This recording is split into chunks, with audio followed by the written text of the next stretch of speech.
boa tarde noite. Ben, obrigado primeiro por estardes aquí. Estes días son días complicados para vir a presentar temas como estes, non? Que están medio de moda, medio tamén son un pouco toca un pouco no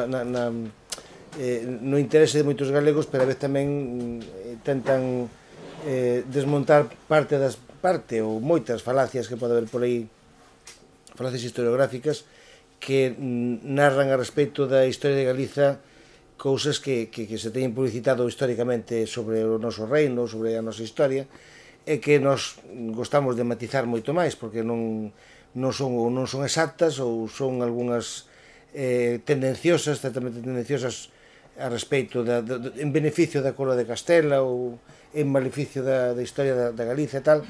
E nós, como galegos que somos, e como amantes do noso país e da nosa terra, e como amantes tamén da verdade, pois gostamos tamén por lo menos un relato acima da mesa que teña a ver máis co que nos pensamos ou co noso punto de vista, do que outro punto de vista que se xa posto acima da mesa desde outros lugares, como, por exemplo, o punto de vista da historiografía castellana ou mesmo da portuguesa tamén, que tamén bebe un poquinho da castellana, non é? Mas, en xeral, o que temos que facer é seguir investigando, porque realmente este tipo de traballos non son traballos que teñen moito suceso fora do mundo popular, non? Entendo por mundo popular aquelas persoas que están interesadas na nosa historia.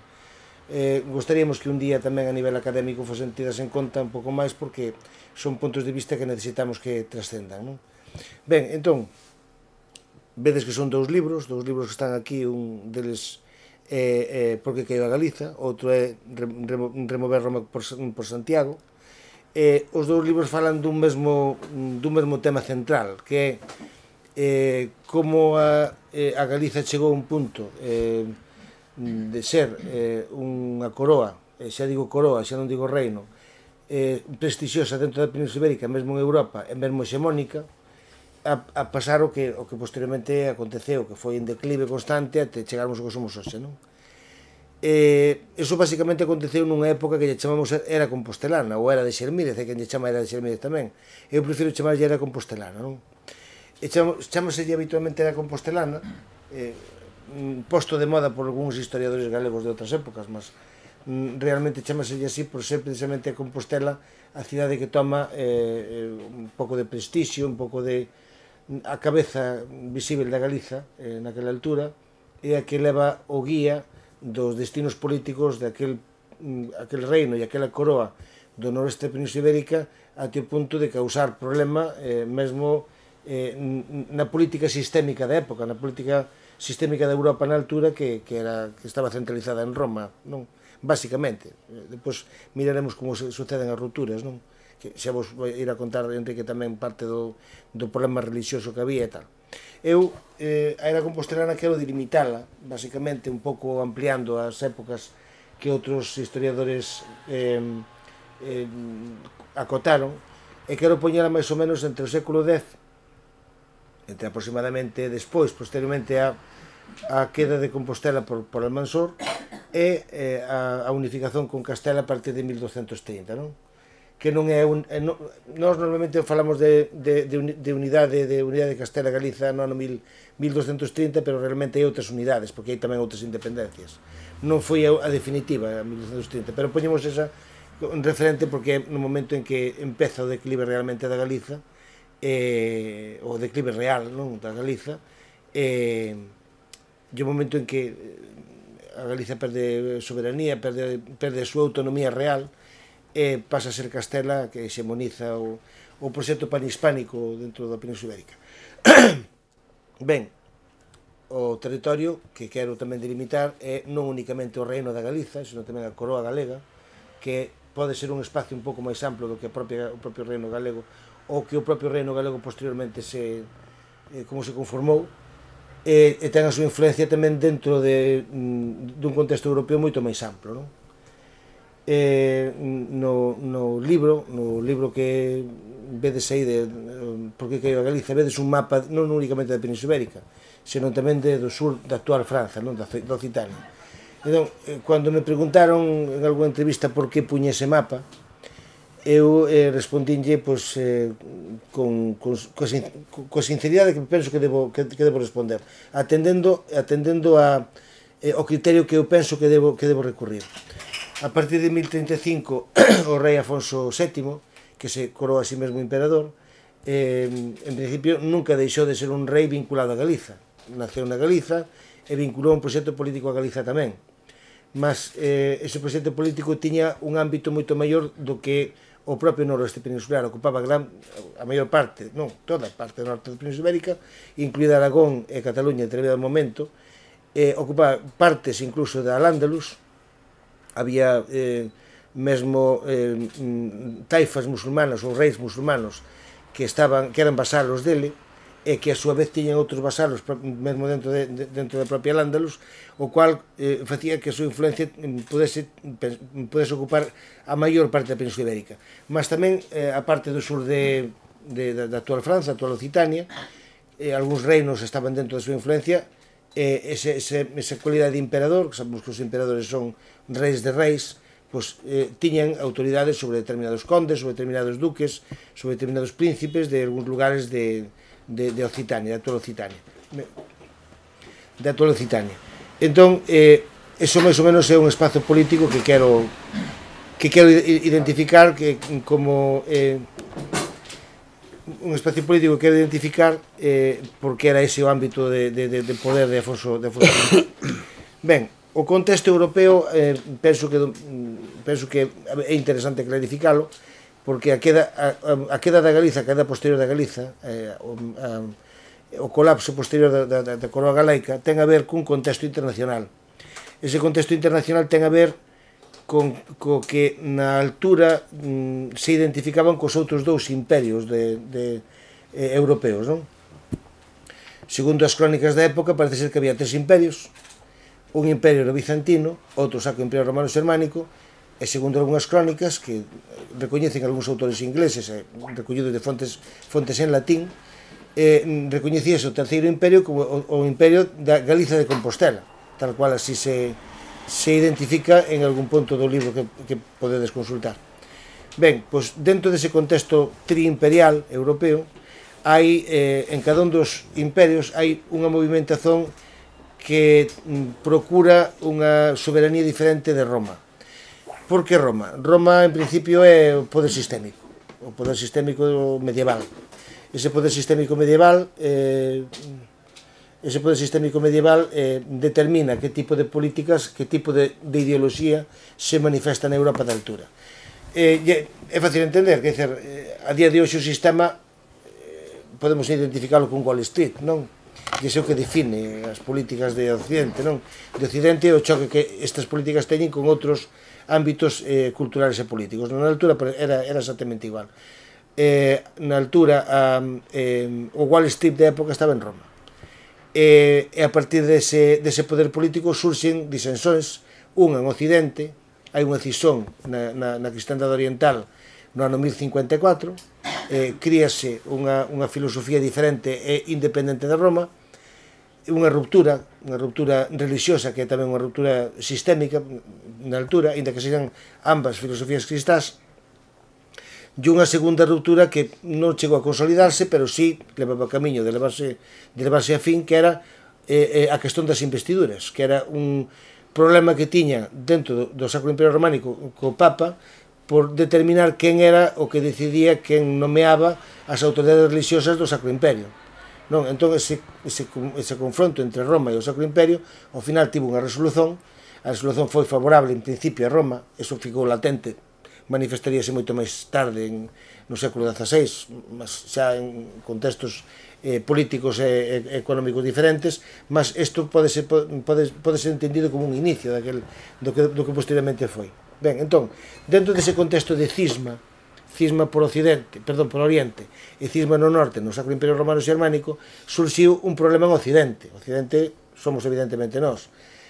Santiago de Compostela era unha cidade na que no século IX se identificou un corpo dun suposto apóstolo que estaba ali nunha tumba dun lugar determinado do noroeste peninsular, Libredón, que depois chegou a chamarse Compostela, decídese que o apóstolo de Santiago, e evidentemente o ter un apóstolo nunha localidade determinada dalle un prestixio determinado á cidade que vai crecendo a través do tempo. Tamén os posteriores bispos de Iria e posteriores eses bispos vinculados tamén á cidade de Compostela van identificando a cidade como unha sé apostólica, o cual atenta contra Roma porque se encontra con que alguén máis ten dentro do seu territorio un apóstolo que non é só Roma. Roma tiña Pedro e Santiago de Compostela tiña Santiago. Entón, a partir de aí, o prestixio de Santiago de Compostela crece e, evidentemente, en Roma saltan todas as alarmas. Esas alarmas saltan e, evidentemente, Roma tenta neutralizar ese poder, como tentou neutralizar o poder do Sacro Imperio Romano Xermánico, como tentou tamén neutralizar o poder do Imperio Occidental, do Imperio Bizantino, aínda que non o conseguiu. Neste caso hubo unha cisón real, tentando contornar ese problema. A súa acción política sobre a Península Ibérica é apoiarse naquele poder político que podía ser alternativo á propia Compostela, neste caso Castela Toledana, provocar unha disensión dentro da propia Galiza, non? Como depois posteriormente vos vai contar Enrique, xa dentro do, el vai vos contar o conflito estritamente religioso, non? Mas ten esa manifestación no político. Cando eso se manifesta, as dúas cidades máis importantes da Galicia, ou da Galiza, que eran Compostela e Braga, pois entran en conflito, e a partir de aí surxe unha ruptura que desempodera tamén Compostela por un lado e o proxecto político galaico, non?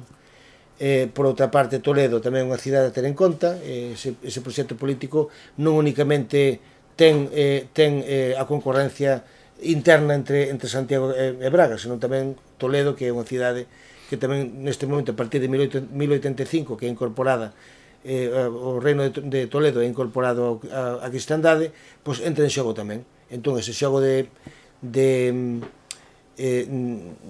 confluencias ou de intereses, pois é o que acaba por romper, por un lado, a Galicia histórica, e por outro lado, pois intenta reducir o seu poder en favor de Roma. Basicamente, este é o tema do que trata o libro que queremos apresentarvos, un dos libros que queremos apresentarvos aí.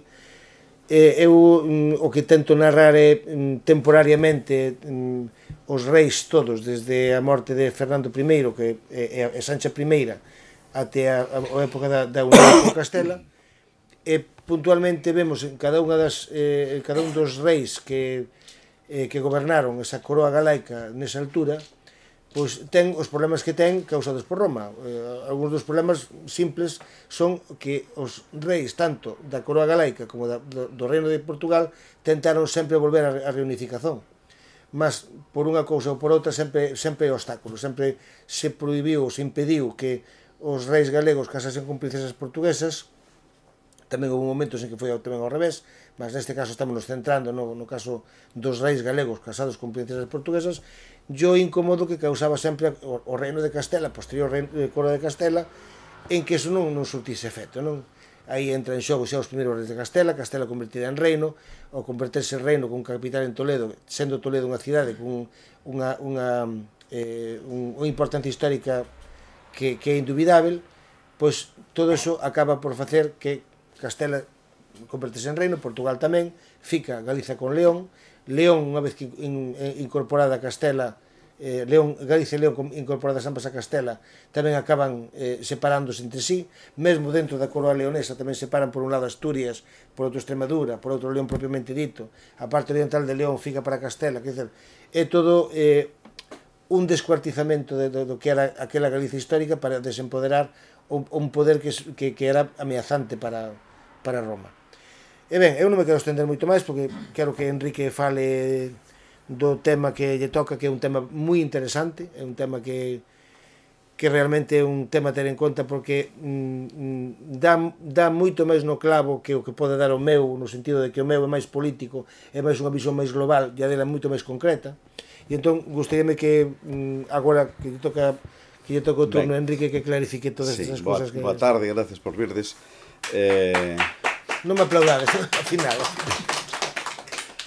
Eu, aproveitando o contexto que vos deu el, máis ou menos xeral, eu centreime nun aspecto que el di que é especificamente religioso. A religión ten moito de política, non? Tanto que, inda hoxe, pois os conflictos entre etnias de diferentes religións son sistemáticos, non? Temos o caso de Gaza, bastante claro, aínda que a motivación é outra, a religión é a disculpa, pero hai moitos outros casos, non? Poderíamos facer, que sei, en África hai uns cuantos conflitos que teñen a ver con isto, en fin, non vamos a entrar máis aí. Entón, simplemente por centrar o asunto, a cuestión de non a que Deus reza, sino como lle rezas, pode definir bastante concretamente de que lado estás, non? Con quen estás ou a onde vas. Entón, o que quero dicir con isto é que un dos elementos importantes é ter en conta que na Península Ibérica, ocupada polo Islán prácticamente nas súas 3/4 partes, cando comezamos, pois iso, no século X, vale? Teñamos a idea de que a liña está no Douro, máis ou menos, non? A liña está no Douro, do lado de aquí, do lado de Cataluña, de Aragón, están ali nos curutos das montañas, non? Non sei se coñecedes en Aragón Barbastro. Barbastro está no Prepirineo, subida a unha montaña de casi 1500 metros, e esa cidade veñen francos a conquistala. O sea, estamos cos musulmáns pegados ás montañas, non? Entón, as 3/4 partes do territorio están ocupada por un poder islámico, e os cristianos que están debaixo dese poder islámico son, supostamente, iso que chaman mozárabes, non? Esa idea. Curiosamente, o culto que hai ao norte é o mesmo. É dicir, hai unha tipoloxía cultural, unha maneira de organizar a misa, de facer as ofrendas, de comungar, de que sei eu, de casarse, dos cánticos. Pensade que hoxe en día iso nos parece todo moi lonxe, non? Pero polas caras que vexo, vos vivistes a época do final do franquismo, ao principio de isto que chaman democracia, o de ir a misa era moi importante, e saber por que o cura iba de morado e tienes que contarle a mamá cando chegabas despois, porque a ver se foches ou non foches, non? En fin, a religión é unha maneira de introducir na nosa vida uns modos de vida, non? Uns valores morais, uns valores políticos, uns valores sociolóxicos, etc. Entón, neste momento, digo, século X, na Galicia, é dicir, nese reino, ou a Galicia, como digo os portugueses, nese reino amplo, non? Onde, pois, que chega do condado de Álava, lá por lo que hoxe Euskadi, até as costas de aquí, as Illas Cíes, o rito é o rito mozárabe. Iso que chaman rito mozárabe, visigótico, rito hispánico, non? Vamos chamar, o rito galego, porque realmente... E entón, o clero de Roma, que é o que decía el, está moi pendente de controlar todo iso que se lle sae das mans, non? Todo iso que non o controla. Neste libro conto, 3 ou 4 intentos de delegados, como decilo, de delegados papais para ver si conseguían que estes mediocafres cambien de criterio e se poñan ao estilo romano, non? O estilo romano, agora diré en que consiste, non o consiguen até que convencen a Afonso VI de impoñelo. Sabes que dan un golpe, eu digo por aquí, un golpe de igrexa, non? É dicir, o rei manda que se cambie e se cambia, e xa está. E o cambio non é tan simple como iso de, os cánticos, tal. Estamos falando de 1080, vale? 1080. Ainda non se conquistou Toledo, non se entregou Toledo non se conquista. Pero iso é outra historia. Entón, estamos antes da chegada a Toledo e hai un cambio de, como se chama, de rito. O cambio de rito inclúe moitas cosas. Por exemplo, o celibato dos curas non era obrigatorio no rito hispánico, no rito galaico.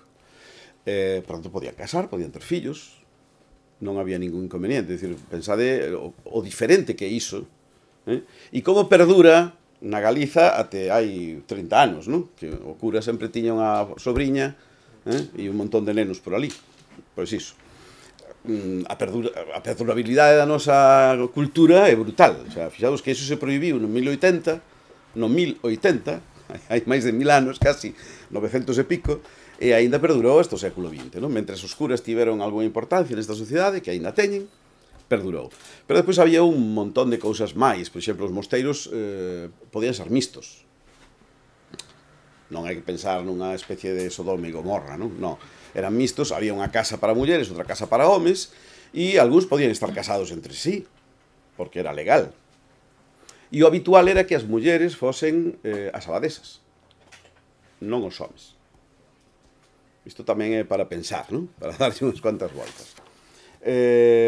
Bueno, e moitas outras cousas máis que tedes por aí descrito.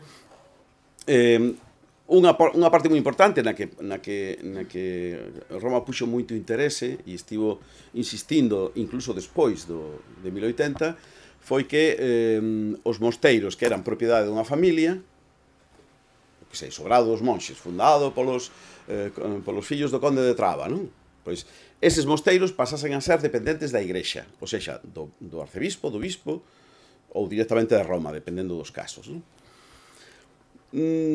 Que consecuencias ten isto? Económicas, todas. Pensade que un mosteiro é unha unidade de produción moi importante, con moitas vilas e moitos campesiños labregos traballando para eles, producindo carne, producindo gran, producindo aceite, producindo mil cousas, e que todo iso pasa á propiedade da igrexa.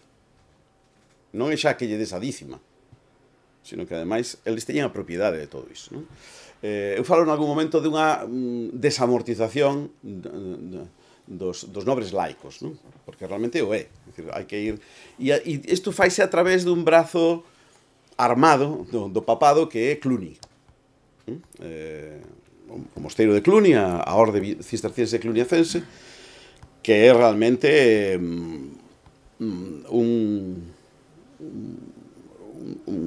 unha constelación de axentes que se dedican a impor aquí e acolá a moral religiosa católica romana, os modos de produción católicos romanos. De aí ven esa idea de que os mosteiros nos ensinan a cultivar os campos e a facer peixeiras, pesqueiras, non? Nos ríos, e a ter...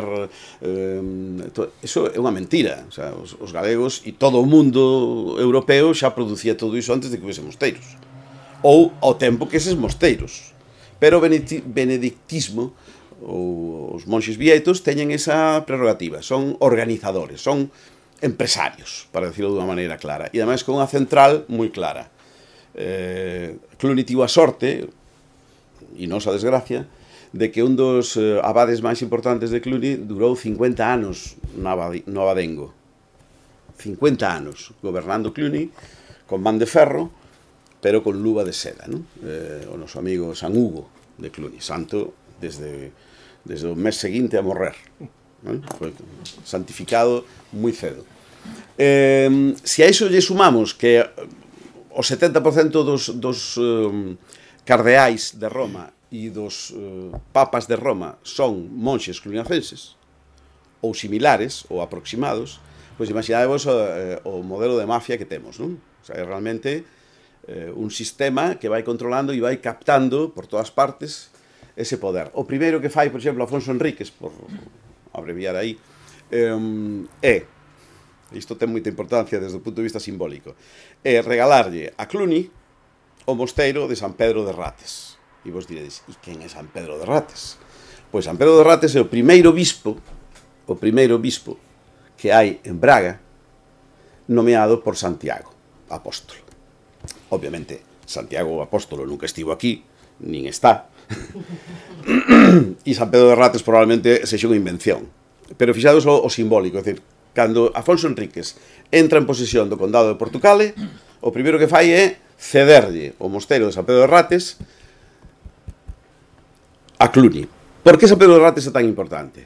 Fixadevos, acabo de decir, Santiago nomea o primeiro bispo de Braga no ano 42. Pedro bispo de Roma, funda o seu bispado en Roma no ano 60. Vedes, 20 anos de antelación. É dicir, Braga é unha sede apostólica anterior a Roma, a única que hai en Occidente. E despois, e antes, antes non, noutro momento ocorreuselle alguén encontrar a Santiago aí en Libredón, en Compostela, non? O sea, o mesmo señor que fundou ali e tal, viu dar aquí, vaya.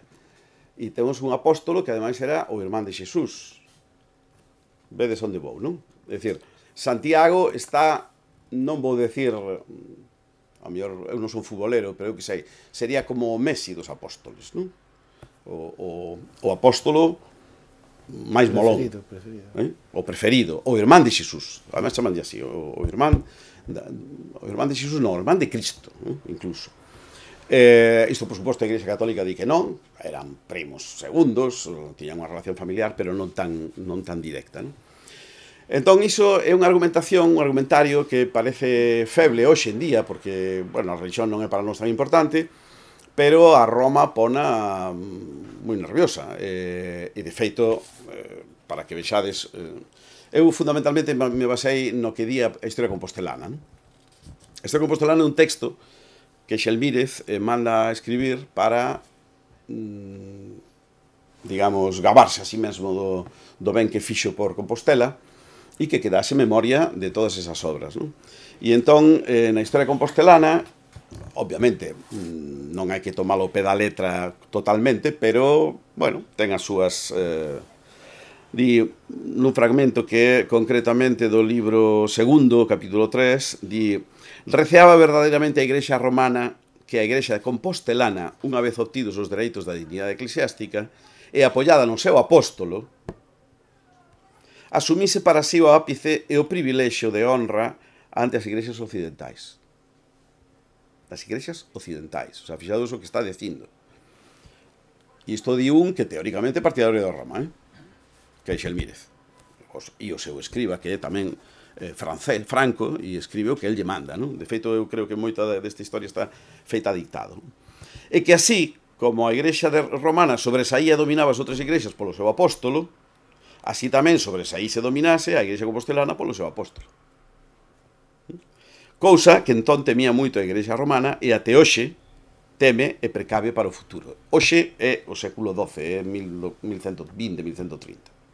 O sea, fixadevos, aquí hai unha declaración por parte dos propios clérigos de Compostela dos medos que está en Roma. E o din, vamos, con unha claridade meridiana, non? Cal é o problema da Historia Compostelana? Que ten tal faramalla de información que cando chegas aquí dis estou lendo o que estou lendo ou non, non? Entón, bueno, hai que ir entresacando material e ver o que realmente di, non? Entón, este é un factor importante. Incluso hai outro momento onde di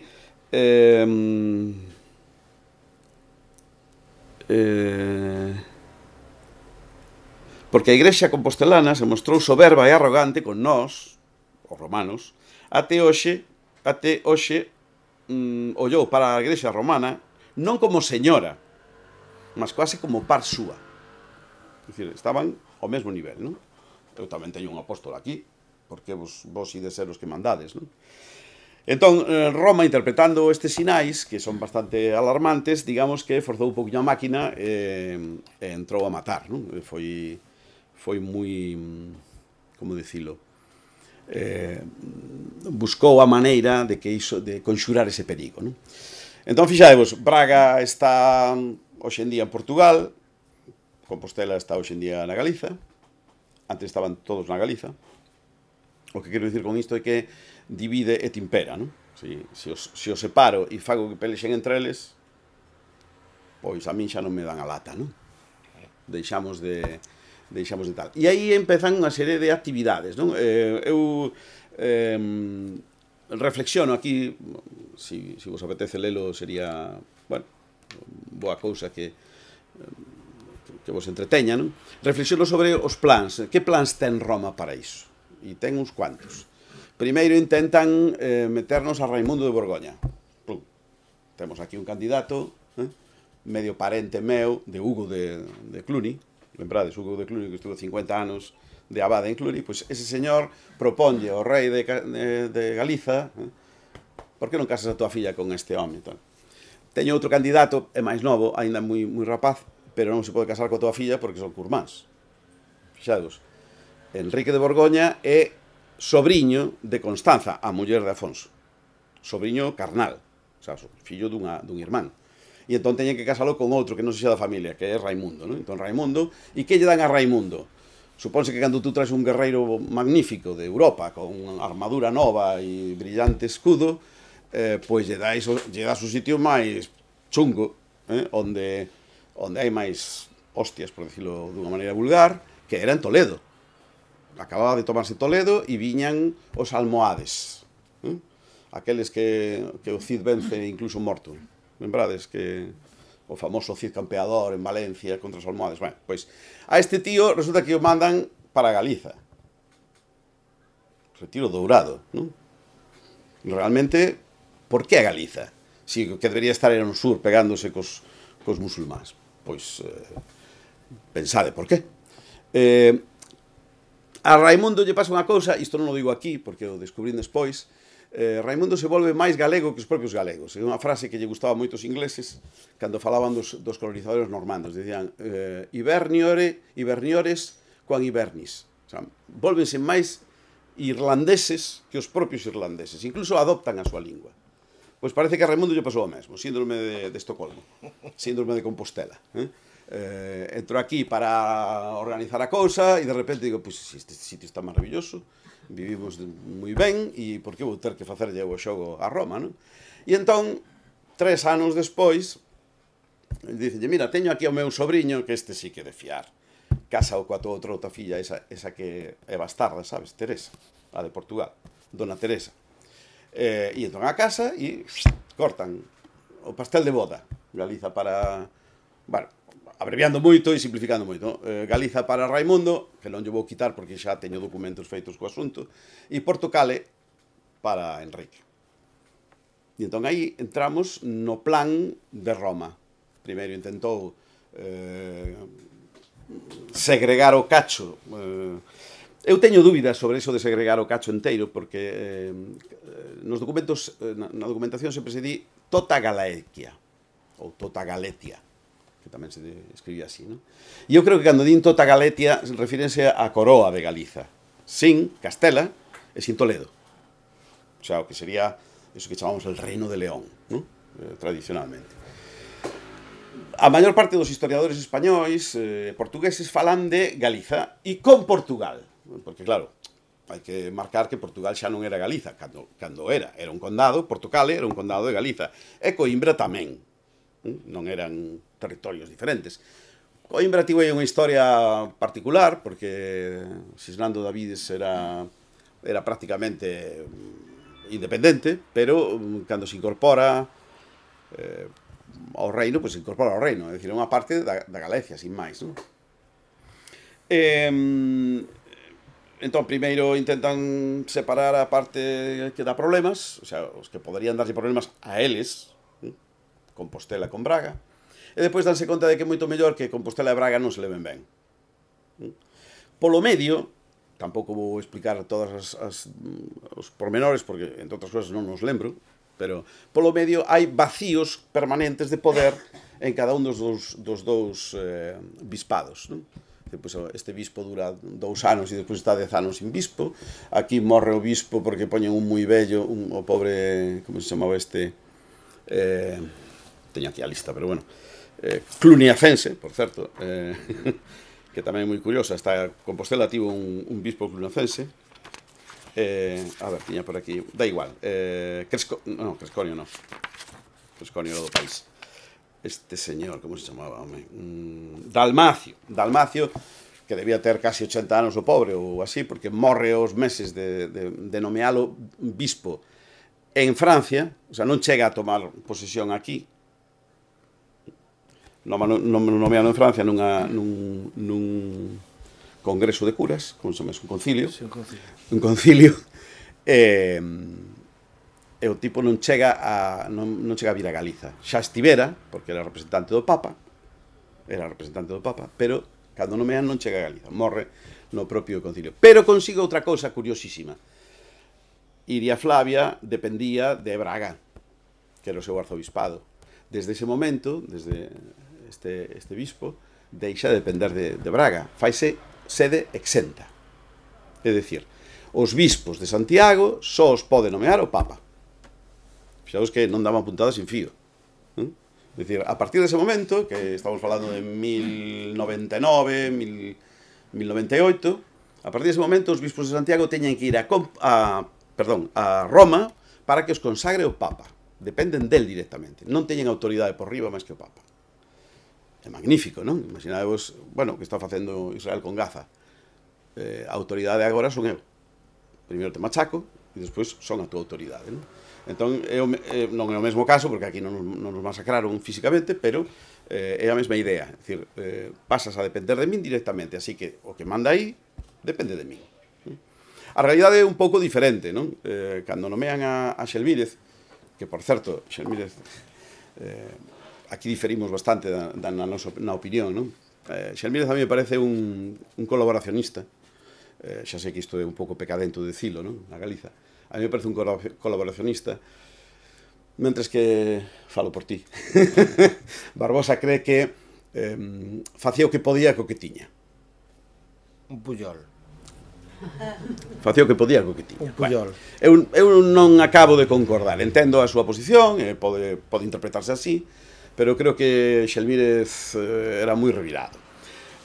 O que vou, Xelmírez criado en Compostela polo anterior bispo de Compostela, Diego Pais, secretario particular de Raimundo de Borgoña, o que o puña ali pola gracia de Dios, señor de Galiza.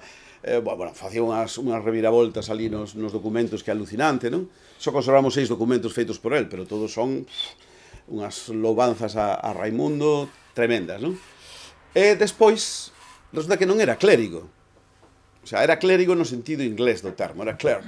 Sabía escribir e ler, era un tipo listo, pero non tiña ordes.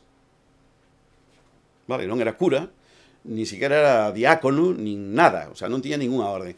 E entón, el marcha a Roma, en peregrinación, pasando por Cluny, para visitar a Don Hugo, para que lle dé unhas dicas para que facer, non? E cando chega a Roma, o Papa o fai diácono pola breve. Dice, eres diácono, plim, plan, ala, para Compostela que quero que sexas bispo. E manda unha carta dicindo iso.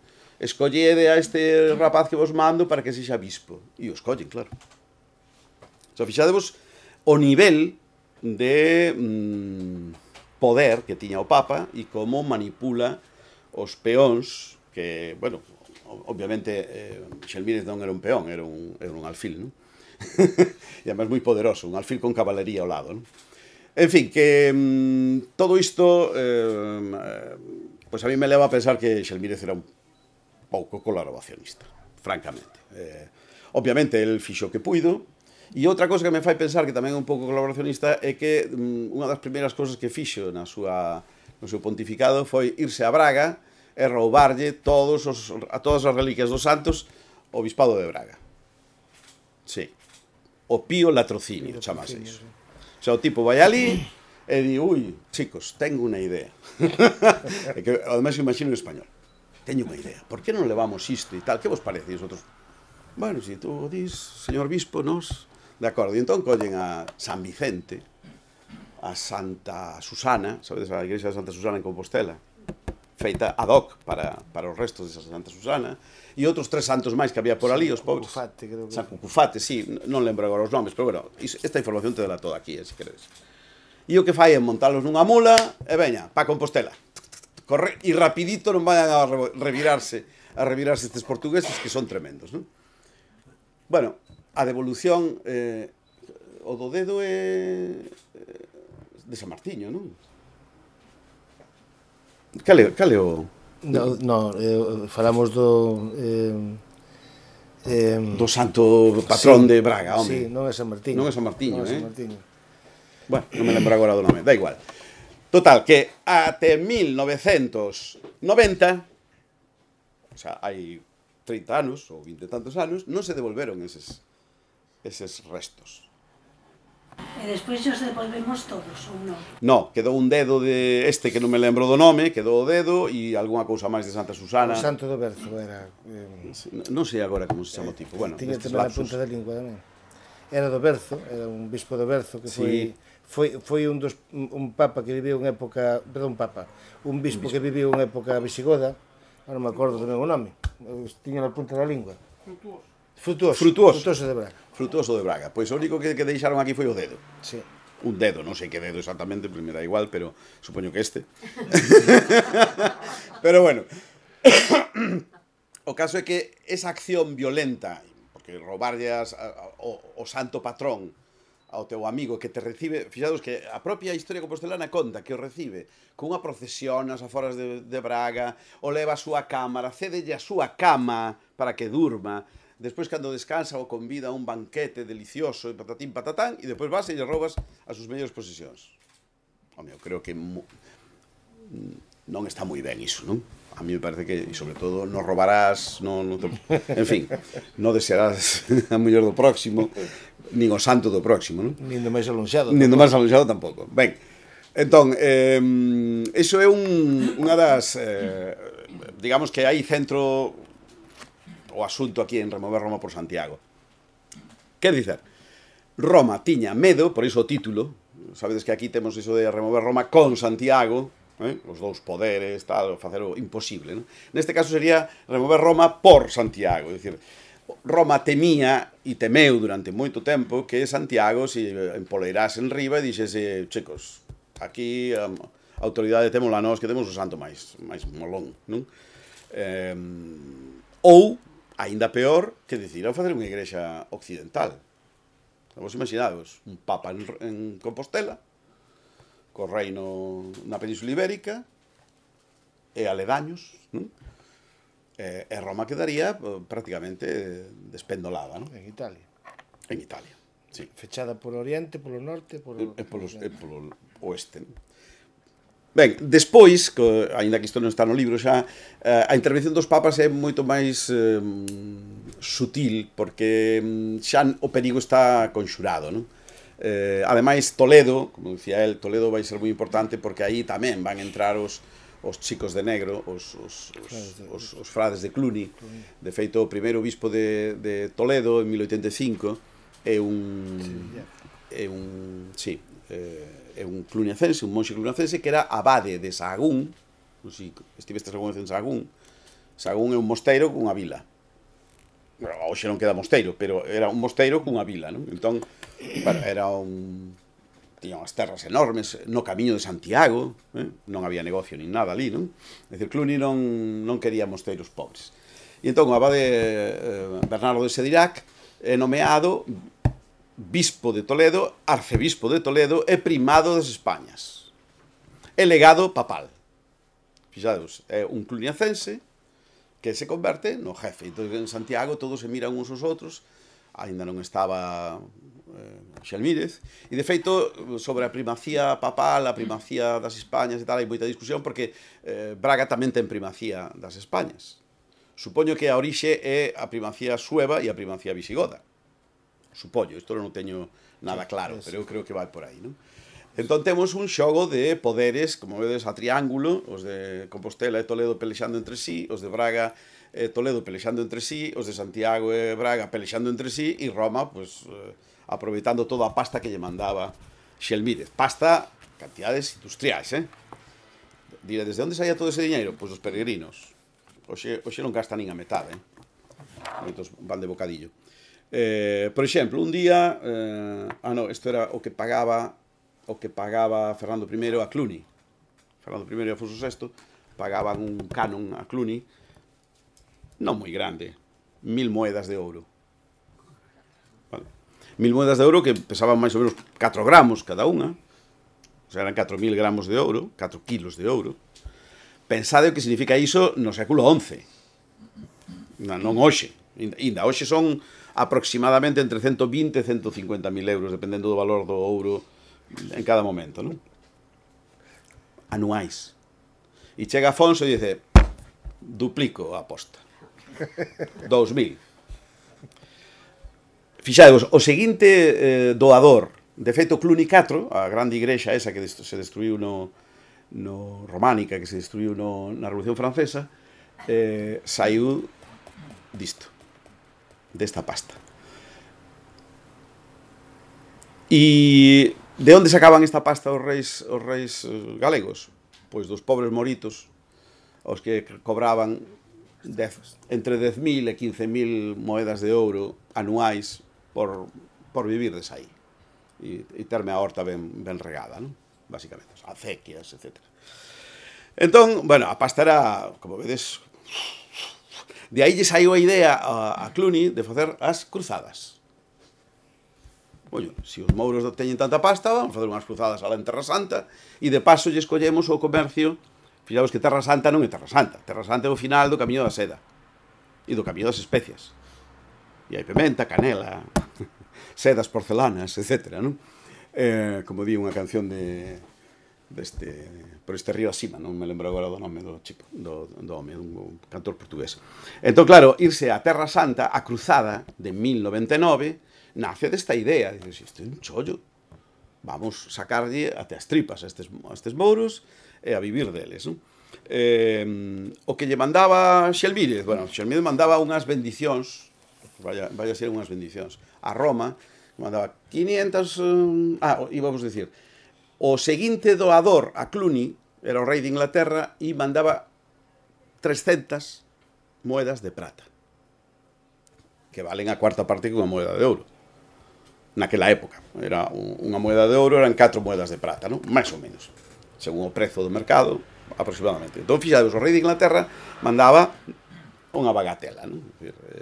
Se Cluny existiu foi gracias a nós, bueno, a nós non, os musulmáns, que os pobres pagaban ali como tal.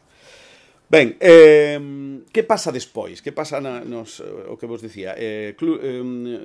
Xelmírez quere, aínda así, sendo a xente de Roma, el quere destacar e quere ser importante e quere que Compostela sexa importante. De feito, hai unha frase que se repite moito na historia compostelana que el pensaba que, bueno, non teño marcado, que el pensaba que en calquer sitio onde houvese o corpo dun apóstolo había un papado, unha prima... Sí, en cada... Bueno, os 4 de Oriente... Sí, é un desastre. Esta memoria sí. Hai que comer rabos de pasa. Patriarcado, un patriarcado, ou como mínimo un arcebispado. Sí. Entón, claro, ele aspiraba polo menos ao arcebispado, que menos, non? Era o menos que podía aspirar. Entón, ele sigue mandando pasta, incluso hai un momento, un detalle que me fixo moita gracia, non sei se o poño por aquí ou non, no que o tipo rompe unha mesa de prata musulmana feita para Al-Mutamid, que Al-Mutamid lle regala ao rei, e o rei accede a Santiago, e o tipo acaba por rompela para fundila, fazer unhas pezas de prata e poder mandalas a Roma, porque necesitaba, pois, facer unha bendición, non? E os bendice, vaya se os bendice, e todos, estábamos aquí moi tristes porque pasamos moita necesidade, necesitamos da túa axuda, do teu cariño, irmán, non sei que, son todo, teñen cartas, bueno, además reproducen na historia compostelana, reproducen esas cartas, onde lle piden que se lembre deles e ao mesmo tempo que recorda que nós estamos por enriba de ti, non? Unha cousa aí de amor-odio bastante curiosa. Despois, cando... Bueno, isto o único... E quero abreviar. Entón, bueno, Xelmírez morre, non sabe moi ben cando nin onde, non sabe moi ben, non se ten nin idea de cando nin onde, parece que no 1139 ou 1140, e onde, pois, non se sabe onde está, non hai cadáver, non hai túmulo, non hai nada dele, e caído en desgracia. De feito, o seu afillado, Afonso VII, o emperador, o achucha durante os últimos anos da súa vida, xa velliño, xa había 70 e pico anos, hai un renqueante, porque, bueno, pasou unha vida bastante, tivo moitas caídas, bueno, en fin, intentaron matalo varias veces, atentados, en fin, ten unha vida interesantísima, o sea, eu, francamente, me parece un personaxe de novela, bueno, a novela é a historia compostelana, realmente, unha novela, incluso unha vez escapa polos tellados de Compostela disfrazado de mercader. O sea, fixados aventura, ¿no? Porque iban a por ela a canealo, ¿no? Bueno, o caso é que cando o tipo morre, as circunstancias de Compostela son complicadas.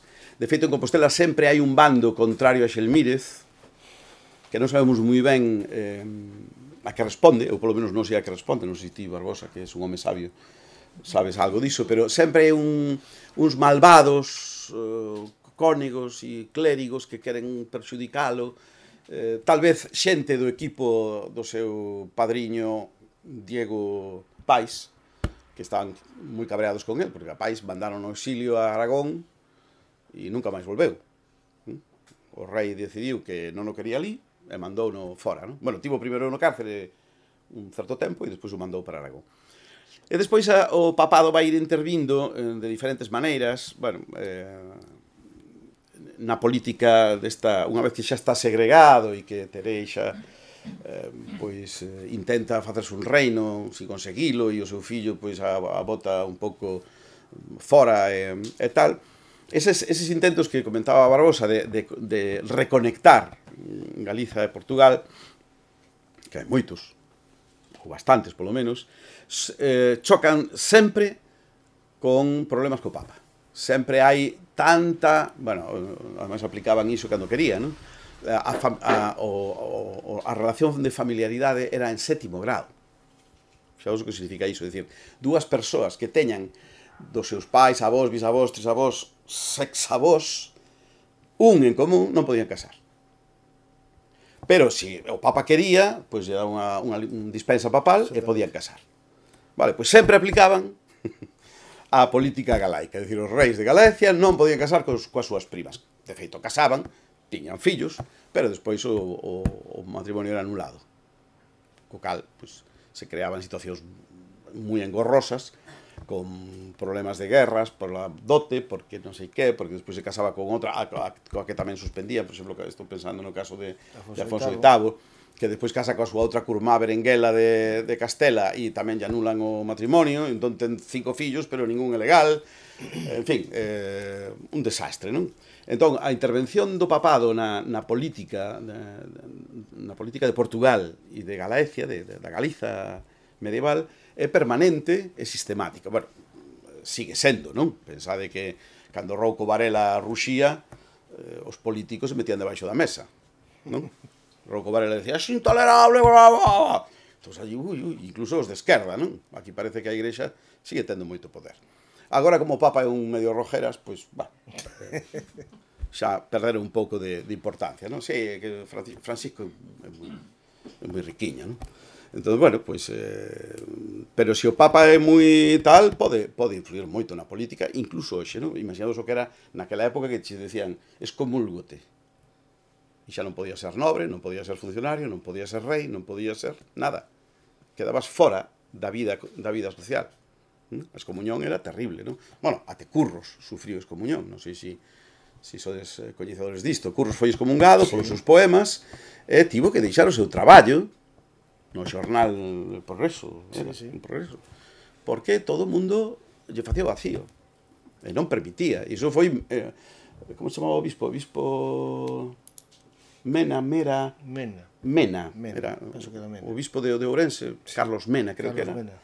Creo que era Carlos Mena, excomungouno e jodeulle a vida. Tivo que largarse a Madrid porque aquí non encontraba traballo. Nin vida, o sea, ninguén tomaba un café con él. Claro, pensade isto, o que sería na Idade Media, non? Bueno, na Idade Media era a xente máis libre, non? Tamén hai todo hai que dicilo. Temos unha idea de Idade Media bastante renacentista. É dicir, a Idade Media non é iso que nos contan os renacentistas e o Renacimento é unha época de oscurantismo brutal. Ainda que tamén haxa luces, claro. Ben, eu acabo aí, xa non falo máis. Agora abrimos, supoño que podemos abrir debate, preguntas ou...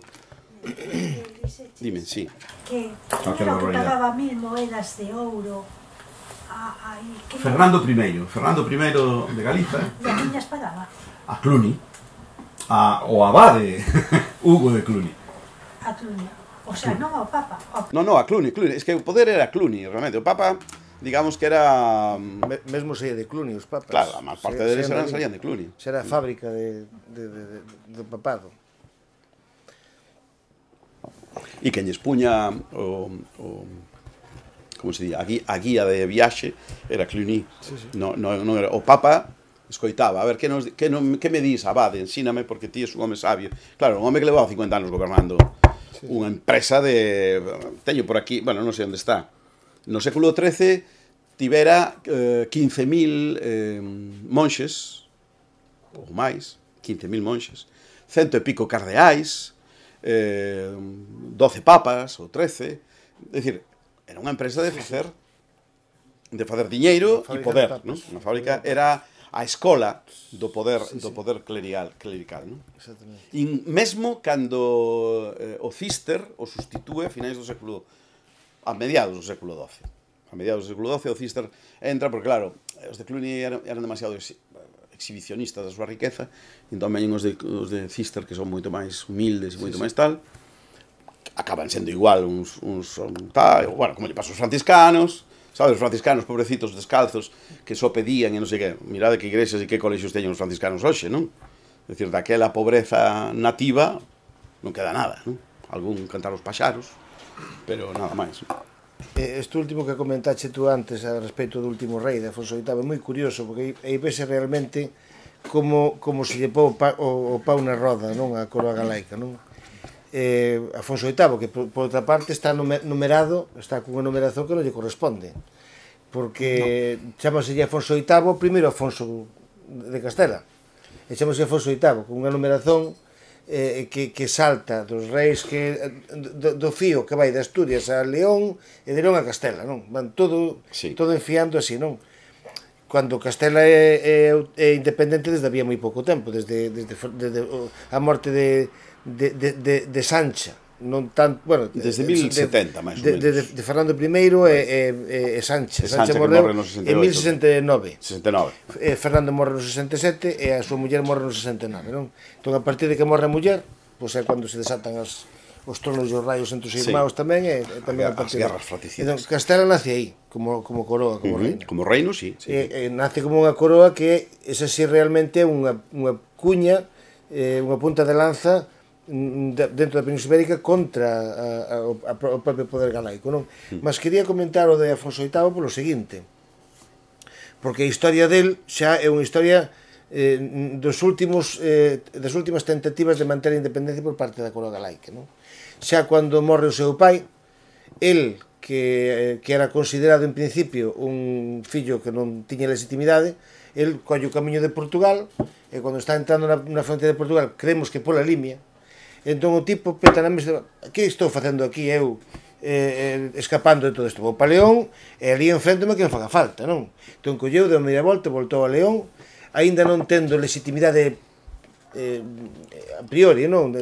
Legal para ser o rei, chega a León, a propia nobreza galega e leonesa apoian a Afonso VIII, faise co trono, e no momento que se fai co trono hai unha invasión por todas as partes, por Castela, por Portugal e por Al-Ándalus, acosado por todas as partes. Entón, pero foi casualidade. Rodean León, e en León certifícase nese punto, certo que hai un anterior de 18 anos antes, pero é o momento que se certifica, así o recoñece a historiografía oficial, que o primeiro momento en que un parlamento cos tres estamentos que se entendía no antigo réximen se reúnen por primeira vez. Até hai pouco tempo se pensaba que era Inglaterra, a Inglaterra de Joan sen terra, de John Lackland, non era así, porque se demostrou que anteriormente Afonso VIII reunira os tres estamentos na cidade de León.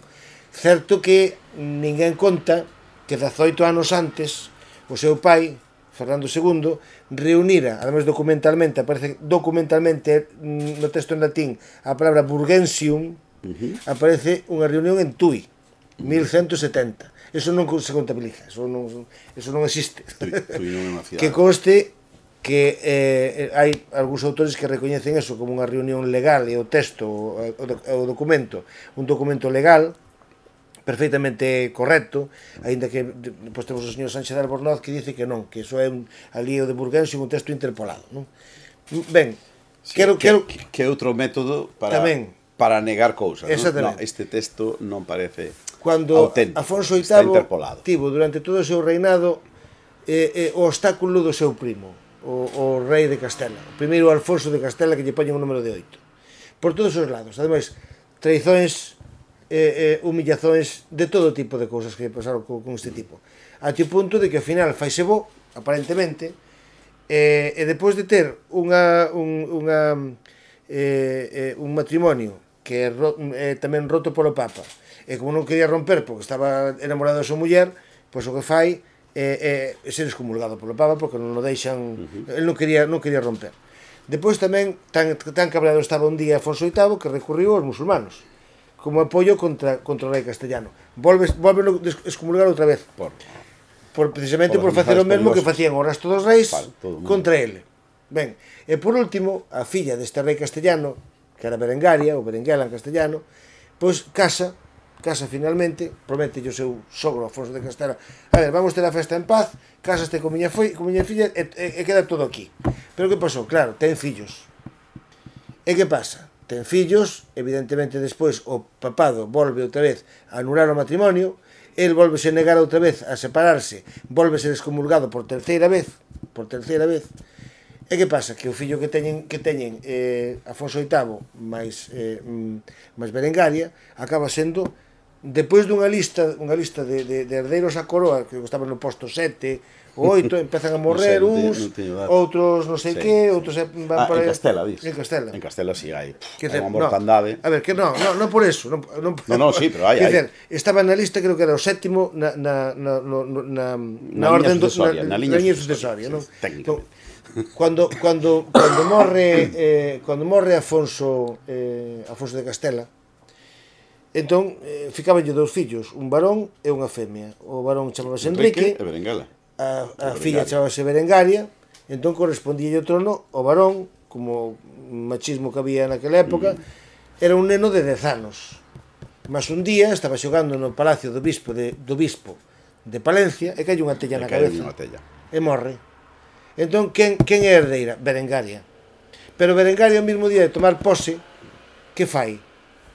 Pois abdica no seu fillo, que é o fillo tamén de Afonso VIII. Do rei de Galicia, claro. En principio, Fernando era o herdeiro do trono de Galiza. Pero entón, xa inmediatamente no ano 1217, xa 13 anos antes de que se consolide a morte a unión con Castela, como foi posteriormente, xa que lle correspondía na morte de Afonso VIII o trono de Galiza, xa é rei de Castela. Claro, entre 2017 e 1230 dalle tempo de sobra a nobreza castellana de formar a este pequeno Fernando no proxecto político no que querían preparar, non? Entón, claro, Afonso VIII cabrease e desérdao, deixando o trono nas mãos de dúas fillas que tiña, Sancha e Aldonza, ou Dulce, mas que ao final, cando elas van herdar, cando morre o pai de todos eles, entón parece ser que hai un conflito entre Fernando e as súas meias irmás. Nese conflito median as máis, non? As dúas máis negocian entre sí, o apoio da Igrexa a Castela e o apoio de Berengaria ao seu fillo fai que as dúas irmás acaben nun convento, untadas con algo de diñeiro, e que ao final Fernando III acaba sendo rei de Castela e de Galiza, pero xa iniciando a hexemonía castellana, non? Iniciando a hexemonía castellana porque xa foi preparado durante varios anos para que o poder político saíse de Galiza e fose parar a Castela. E pasa que durante o reinado deste home houve un tratado de Benavente, polo cual se falou de eliminar cualquier documentación que houvese relativa ao reino de Galiza. Foi aí xusto onde se empezou a apagar o nome da Galiza da historiografía. Evidentemente na Galiza non estaban de acordo con Fernando III e houve mesmo conflito militar. Non se chega a comentar, a contar na historiografía isto con detalle, é algo un pouco oscuro, pero sábese por certos indicios que mesmo os últimos nobres a aceitar finalmente Fernando III foron os nomes galegos. Mesmo houve dentro do espacio lexonense, o sea, Asturias, o que é León, o que é posteriormente Extremadura, houve tamén reticencias moi grandes en contra de Fernando VII. Terceiro. Era así o bispo de León pois foi así o máis próximo a proposta castellana, mas por exemplo en Asturias estaban en contra de Fernando III, en Salamanca e en Zamora estaban en contra de Fernando III, Galiza estaba en contra, houve un conflito importante, pero ese conflito pásanos desapercibido na historiografía porque quedou eliminado, ou sábese o básico, non falan del, pero apenas se fala del, e non se entende como que haxa probablemente unha guerra civil dentro da propia normalmente Galiza. O que din é tarda varios anos en pacificar o reino. Sí. Pero que hai unha guerra civil é unha evidencia. Pero claro, que significa iso? Exactamente, que significa iso? E ao final, Fernando III acabase facendo rei de todo ese territorio e a partir de aí empeza unha nova etapa dentro da historia de Galiza que vai desde este 1230 até aproximadamente até a época de Xoán I, na que é unha luta constante dos galegos por conseguir outra vez a independencia. Consíguena con Xoán I en 1396, creo. 1296. Que, paradoxalmente, ese período é a época de plenitude literaria. As cantigas Santa María, as cantigas trovadorescas, surxen na corte castellana pola presencia de galegos, leoneses, asturianos, na corte, non? É un pouco paradoxal. Porque é un momento no que Castela se expande ao sur e toma todo o Val do Guadalquivir, non? Sí. Entón, claro, campaña constante, os galegos ali levándoas e dándoas, servindo, non? A Fernando III. Por exemplo, Sevilla estivo chea de galegos inicialmente, foi repoboada por galegos, porque foi conquistada por eles, e aínda, agora non hai guías telefónicas, pero unha vez tiven o entretenimento de mirar a guía telefónica de Sevilla, e os galegos Ferreiras, Pereiras, Janeiros. E non só de Sevilla que entendemos hoxe Sevilla, sino que o reino de Sevilla, que era Sevilla, Huelva e Cádiz. Pero sobre todo na comarca de Sevilla había un número de nomes galegos, todo andaluz de pura cepa, non? Pero o apelido galego. E podese demostrar, Jesús Hermida era de Huelva, Hermida, sí. O Ismael Beiro, non sei se vos lembrades de Ismael Beiro, aquel do... Sí, un actor, non, era aquel do Gran Irmão, que gañou o primeiro... non era actor, Beiro, sí. Alacrán negro nin Beiro. A rapaciña está a campeona de badminton, Marín, Carolina Marín, que apelidos galegos por todas as partes en Sevilla, en Huelva e en Cádiz. Hai unha rexión entre Huelva e Badajoz, que se chama la Banda Gallega. La Banda Gallega, sí. Que está repoboada basicamente con galegos.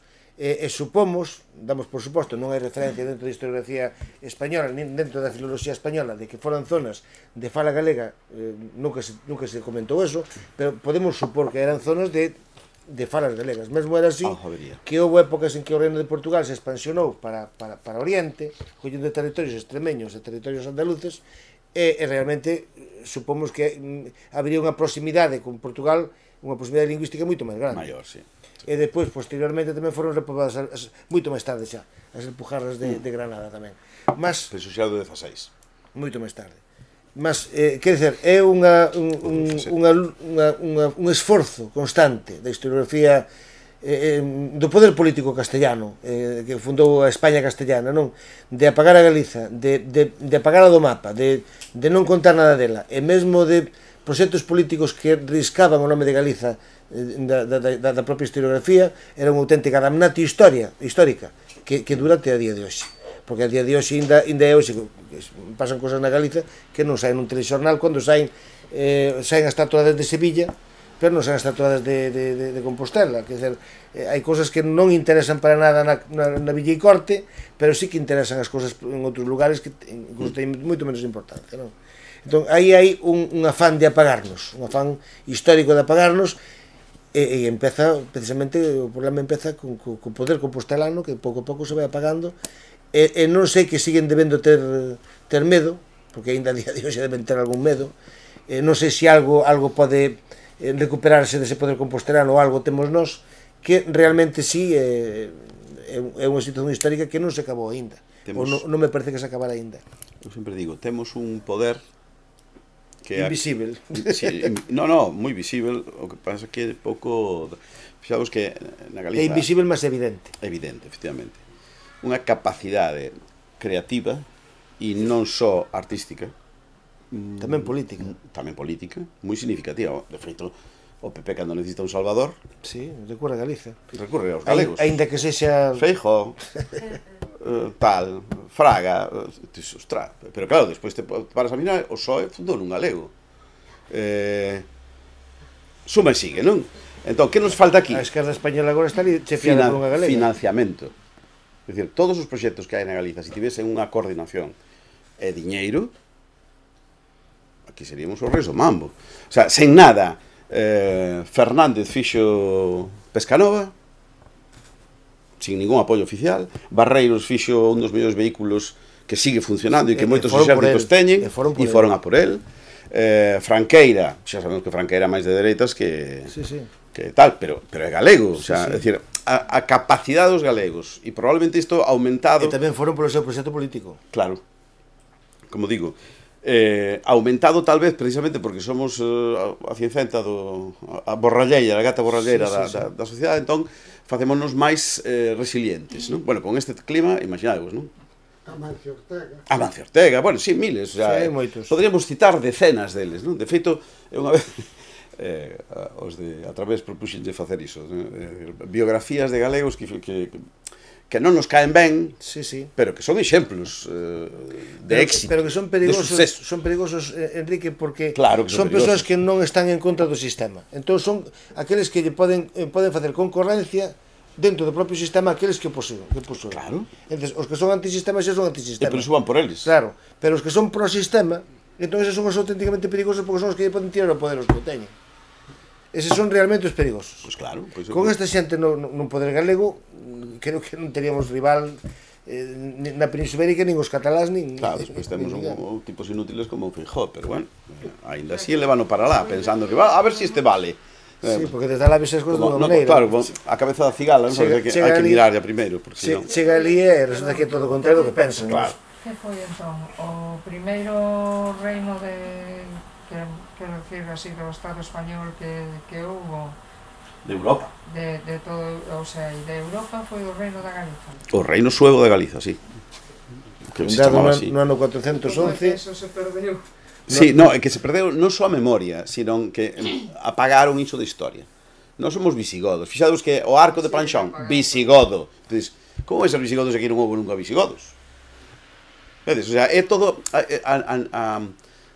a denominación das cousas confunde, borra, fai desaparecer as cousas. Entón, ti non falas do reino suevo, porque claro, o primeiro século va e o segundo non se sabe nada.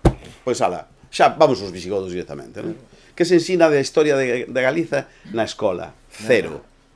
Entón, claro, como vamos ter conciencia como rapaces aínda que non o falen, porque despois hai o problema da lingua, non? Que é outra historia, pero os irlandeses tían moi claro que eran irlandeses. Aínda que falasen inglés, aínda que falen inglés. Tú le preguntas a un irlandés que este un pouco sereno, pregúntalle cal é a súa lingua e dirá, eu falo inglés, pero a miña lingua é o gaélico. Cuidado, que isto ten a súa tela. Pero os galegos non temos esa conciencia. Despois nos cabreamos por churraditas, non? Si nos vetan en Eurovisión, entón, movimento polas joder, como se chaman, tanxugueiras, iso. Pero, claro, son reacciones folclóricas, ¿no? Reacciones sin... Coros e danzas. Claro, de cousas que, ao final, e despois, pois iso, un caso que, non sei, a Universidade de Vigo hai non sei cantos anos, noticia que li no Faro, por certo, buscaba un sistema de radio baliza para e entón buscan internet, e hostia, está aquí ao lado, no Porto de Bouzas, había unha empresa que xa facía iso. Claro, que nos falta? Coordinación. E consciencia. Coñecimento, consciencia, colaboración. Iso que nos falta. E financiamento, que iso é moi importante. E autoestima, Bueno, autoestima, obviamente, se tes todo o anterior, tes autoestima. Iso é o que fai falta. Se tes todo o anterior, autoestima. Pero, bueno, hai xente con moita autoestima que non fai nada, Porque na Universidade de Vigo incluso chegou un momento en que o xefe doutor dos doutores, eu tiña un alumno portugués que fixo a tese de doutoramento sobre os lezos de namorados. E entón, El chamoume e díxome que esa tese non se podía defender en Vigo porque tiña que estar ou en castellano ou en normativa oficial. Dixo, home, atravesa o río Miño e xa verás como falan igual que falamos nós. Dixo, pois eu non entendo. Dixo, pois moi burriño debe ser.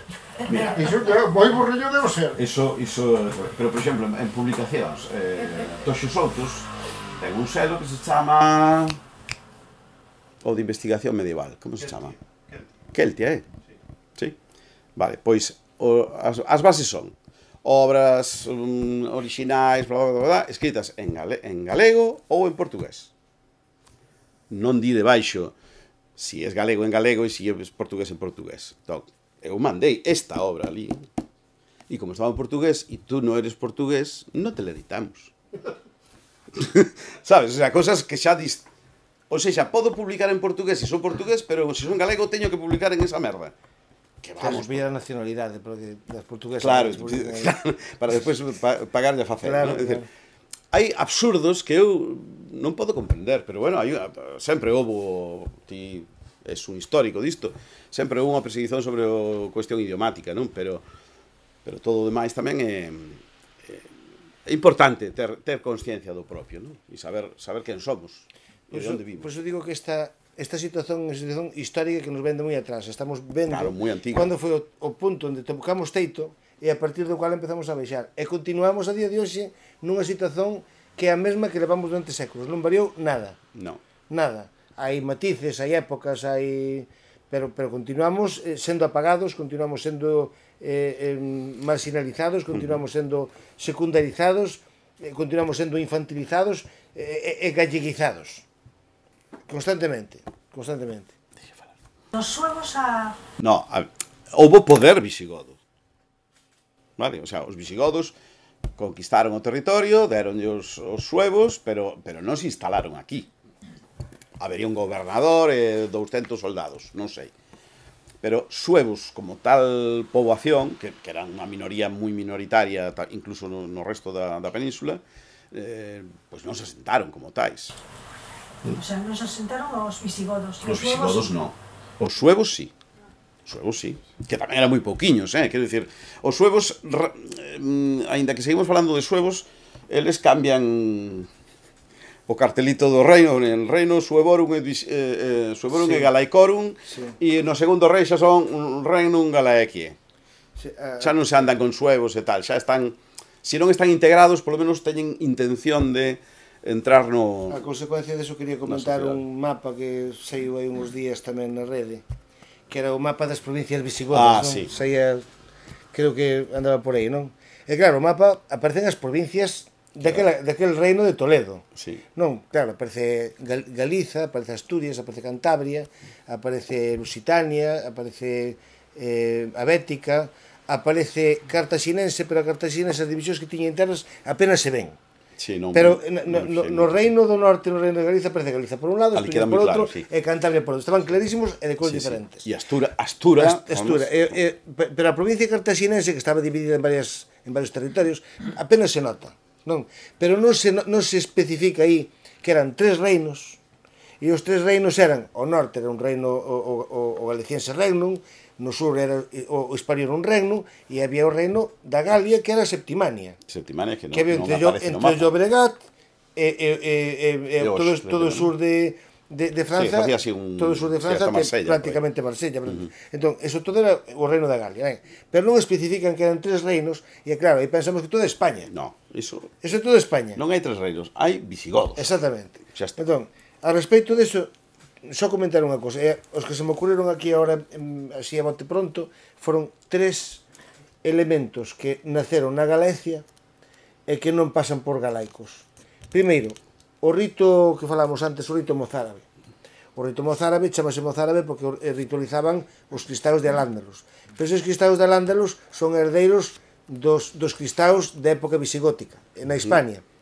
Pero eses cristaos visigóticos da Hispania visigoda adoptaron o ritual en época de Rei Caredo, cando os visigodos adoptaron o cristianismo católico, que adoptaron, porque hai unha cousa moi interesante que estudarei, cando se incorporou a Galicia ao reino visigodo, Aí algo pasou porque os visigodos adotaron o catolicismo, pero botaron 125 anos sin o máis mínimo conflito na parte máis occidental. Entón, debeu haber un pacto entre nobres.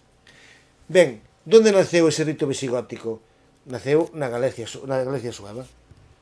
Na Galicia sueva naceu.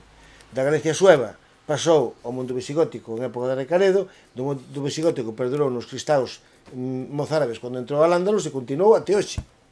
Que hoxe ainda hai rito visigótico. Bueno, hai unha reconstrucción en Toledo. En Portugal tamén hai, en Coimbra. En Toledo tamén hai. En Toledo unha reconstrucción do século XVI, de 1500. Segundo, o arco de ferradura. O arco de ferradura, vos ides a Santa Comba de Bande, vendes o arco de Santa Comba de Bande que pasa por Visigoda, non? Visigoda, cando no ano 870 non sei cuantos, estaba hai un documento en Celanova que fala de que no ano 870 e tantos esa igrexa levaba 200 anos en ruínas. Se leva 200 anos en ruínas, nos 670 e tantos estaba en ruínas, pero para estar en ruínas nos 670 e tantos xa era bella. Entón, cando se fundou? Feita polo menos 20 anos. Exactamente. 20, non, en ruínas un edificio de pedra, un edificio de pedra que non se pon en uso ten que ter máis de 100 anos, ou a saber quanto este. O arco de ferradura. E desa Panxón, falamos antes da... Sí, o arco de Panxón. Hai un arco de ferradura. Donde naceu? Na Galicia sueva. Quen a copiou? O mundo visigótico. Quen a copiou despois? Os andalusís. A onde se levou? O Islam. Vedes cualquiera obra de arte islámico, vedes un arco de ferradura.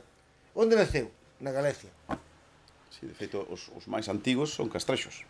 Mais, a letra visigótica, chamase visigótica. Estou falando como referencia a Anselmo, que comenta estas cosas, ten un libro específico onde fala estas cousas, non? A letra visigótica. Qual é a primeira manifestación que el cree que pode ser unha letra, se non mal chamada visigótica, si pode ser o inicio? Pois a pedra dotal de San Pedro de Rochas. Ano 611 era hispánica, quer dizer, 573, época sueva. E chamase letra visigótica. Claro. E como eso podemos empezar a contar aquí un montón de cousas que están nacidas... Que, por certo, foi un dos cambios do rito romano. O primeiro que fixeron foi todos os libros hai que volver a escribilos. Cambiamos a letra. E de paso borramos o que queremos. Carolina. Copiámoslos todos en letra Carolina. De paso borramos o que queremos. E a visigótica... Galicia, Galetia... E de feito, decía o como se chamame? Este do 18, Sarmiento, decía que o único sitio dos reinos de España onde non se cambiou prácticamente a letra gótica foi na Galiza, e que aínda na súa época se podían cargar carretas de documentos escritos en letra gótica. O sea, unha continuidade histórica brutal, non? Claro, de todo iso non queda nada, porque todo iso ou está en algún arquivo por aí, por Castela adiante. Dime. Unha pregunta e unha reflexión. Sí, sí. Ante todas estas, así decirlo, cuñas que metía o papado, o Roma, bueno, era o poder mundial, bueno, europeo, ¿no? Que metía para controlar controlar Galicia, ou controlar o que aquí se movía. Cal era a reacción da nobreza laica? Non a clerical, porque, bueno, habería de todo. Como decía Salmírez, pois o era como un Puyol colaboracionista, a ver que podo facer, ou supoño que... Pero a laica, ou como reciben, por exemplo, a Raimundo, cando chega aquí, si sabemos, claro, que non sei... Pois eu creo que ben, a Raimundo en concreto, eu creo que o reciben ben. Non teño... Eu non teño coñecimento, xa che digo, eu centreme moito na... Porque estamos falaba desde o tema de que os mosteiros que eran familiares da nobreza antiquísima que había aquí, de su peso... Pois resistíronse con uñas e dentes. Entendo que sí, non? Pero non de maneira explícita. Hai un caso, na historia compersonal, hai un caso concreto que é o mosteiro de Cis, que está a 5 ou 6 km de Betanzos. Bueno, está... O sitio de Cis está a 6 km de Betanzos, o mosteiro non queda nin a raspa, non? Pois o mosteiro de Cis era un mosteiro familiar, femenino, ou dúplice, non está moi claro, porque aí hai unha discusión e tal, e entón hai todo un carteo da nobreza que rexentaba ese mosteiro, co Papa, e o Papa con Xelmírez, e Xelmírez co Papa, e a nobreza co Papa. Eles intentaban resistirse, pero claro, era moi difícil, porque se te excomulgan, perdes o poder, deixas de existir, non? Converteste nun... Entón, si hai resistencia, pero é unha resistencia, digamos, máis por... máis diplomática, máis... Sí, máis por... Oi, non ouvi nada, non? Que, sabes? Entón, bueno, si cedemos quedamos ben, por exemplo, os Traba. Os Traba teñen moitos mosteiros, é unha familia moi poderosa e ten moitos mosteiros. Entón, Sobrado, xa máis tarde, cedenllo ao Cister. Pero Xubia nunca o ceden. Xubia é o mosteiro familiar. É o, digamos, é o raíz. Moraime teñen que cedelo. O sea, creo que xogaban un pouco a douche isto para que non mires por aquí, non? Había aí un... A nobreza catalá dos anos 80. Sí. Douche un pouco para que ti me deixes ter outro pouco. Quizás estamos ante un avance dos francos cara ao sur, entran con Cluny, entran co apoio do papado, e aquí dicen, bueno, tamén nos botan unha man para o que ven do sur, que veñen os almohades, que veñen... Claro, estas... Igual dicen, es que teño que... O sea, non me podo poñer en contra aos que me veñen do norte, que non eran só os francos, supoño que estaban os normandos. Había de sí. Sobre todo eran aquitanos, francos, o sea, normandos. Igual hubo que navegar moito entre dúas aguas. E borgoñóns. E ademais é que, claro, tías o perigo de que dixeran, estos son os herejes, veña, cruzada. Como fixeron cos albixenses 2 séculos despois, o sea... Entón había que nadar e guardar a roupa, que era unha situación moi difícil, non? E logo, unha teoría miña, sobre o apagamento da historia de Galiza por parte da historiografía española, sobre o papel de Galicia, da Galicia que coñecemos agora, da Galicia máis amplia ou máis histórica, eu penso que o apagamento verdadeiro é no século XIX. Eu ata o século XIX que miro é que pode haber textos castellanos que se mofan de nós, pero había textos galegos que nos mofábamos dos castellanos tamén. Sí. O sea, había esa competición entre os distintos reinos por ben quen era o que influía máis no rei, por exemplo, o que tiña máis peso, máis que nobreza o sea, temos os condes de Lemos, os condes de Lemos lo eran todo. Os condes de Lemos le dicen ao emperador Carlos de Habsburgo e dicen, cuidado que nosotros estamos aquí, nas Cortes de Compostela. Sí, o sea, cuando se corona rey. Sí, pero o sea, me refiero, hai apagamento, quero dicir. Sí, pero me refiero que os galegos tampouco nos a mellor non íbamos tampouco de non éramos uns santos, o sea, eu onde vexo e logo temos un barroco, con que se pagou ese barroco? Non podíamos ser un reino pobre. O sea, o barroco que hai en Galicia non se pode pagar, un reino pobre non lo pode pagar. No. Pero sabes que pasa? E ese dinero non viña de Toledo, temos que pagalo. O sea, os campesiños, o que sabe de tal... Que ten os cartos e a igrexa. Bueno, pero ten que ter pero en un reino rico. En un reino rico. Si non, o reino... Claro. Isto está, un reino rico. Ahora, chega o século XIX e aí España... Disculpe, tamén é certo unha cousa, que cando a Galiza empeza a despuntar económicamente, tamén é cuestión de que haxa unha decisión por parte da monarquía de cortar pola base e punto.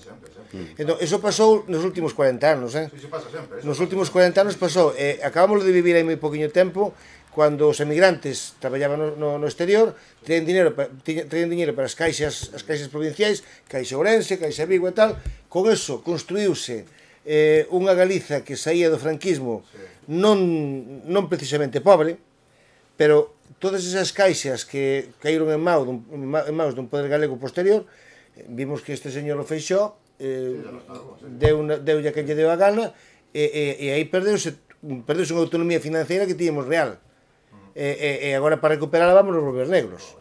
Quer dizer, nós somos resilientes tamén. Nós crecemos, córtanos pola base, volvemos crecer outra vez. E jomamos de novo. O que temos que ter en conta é ter esa visión histórica de que ese proceso é constante. Hai que parar ese proceso.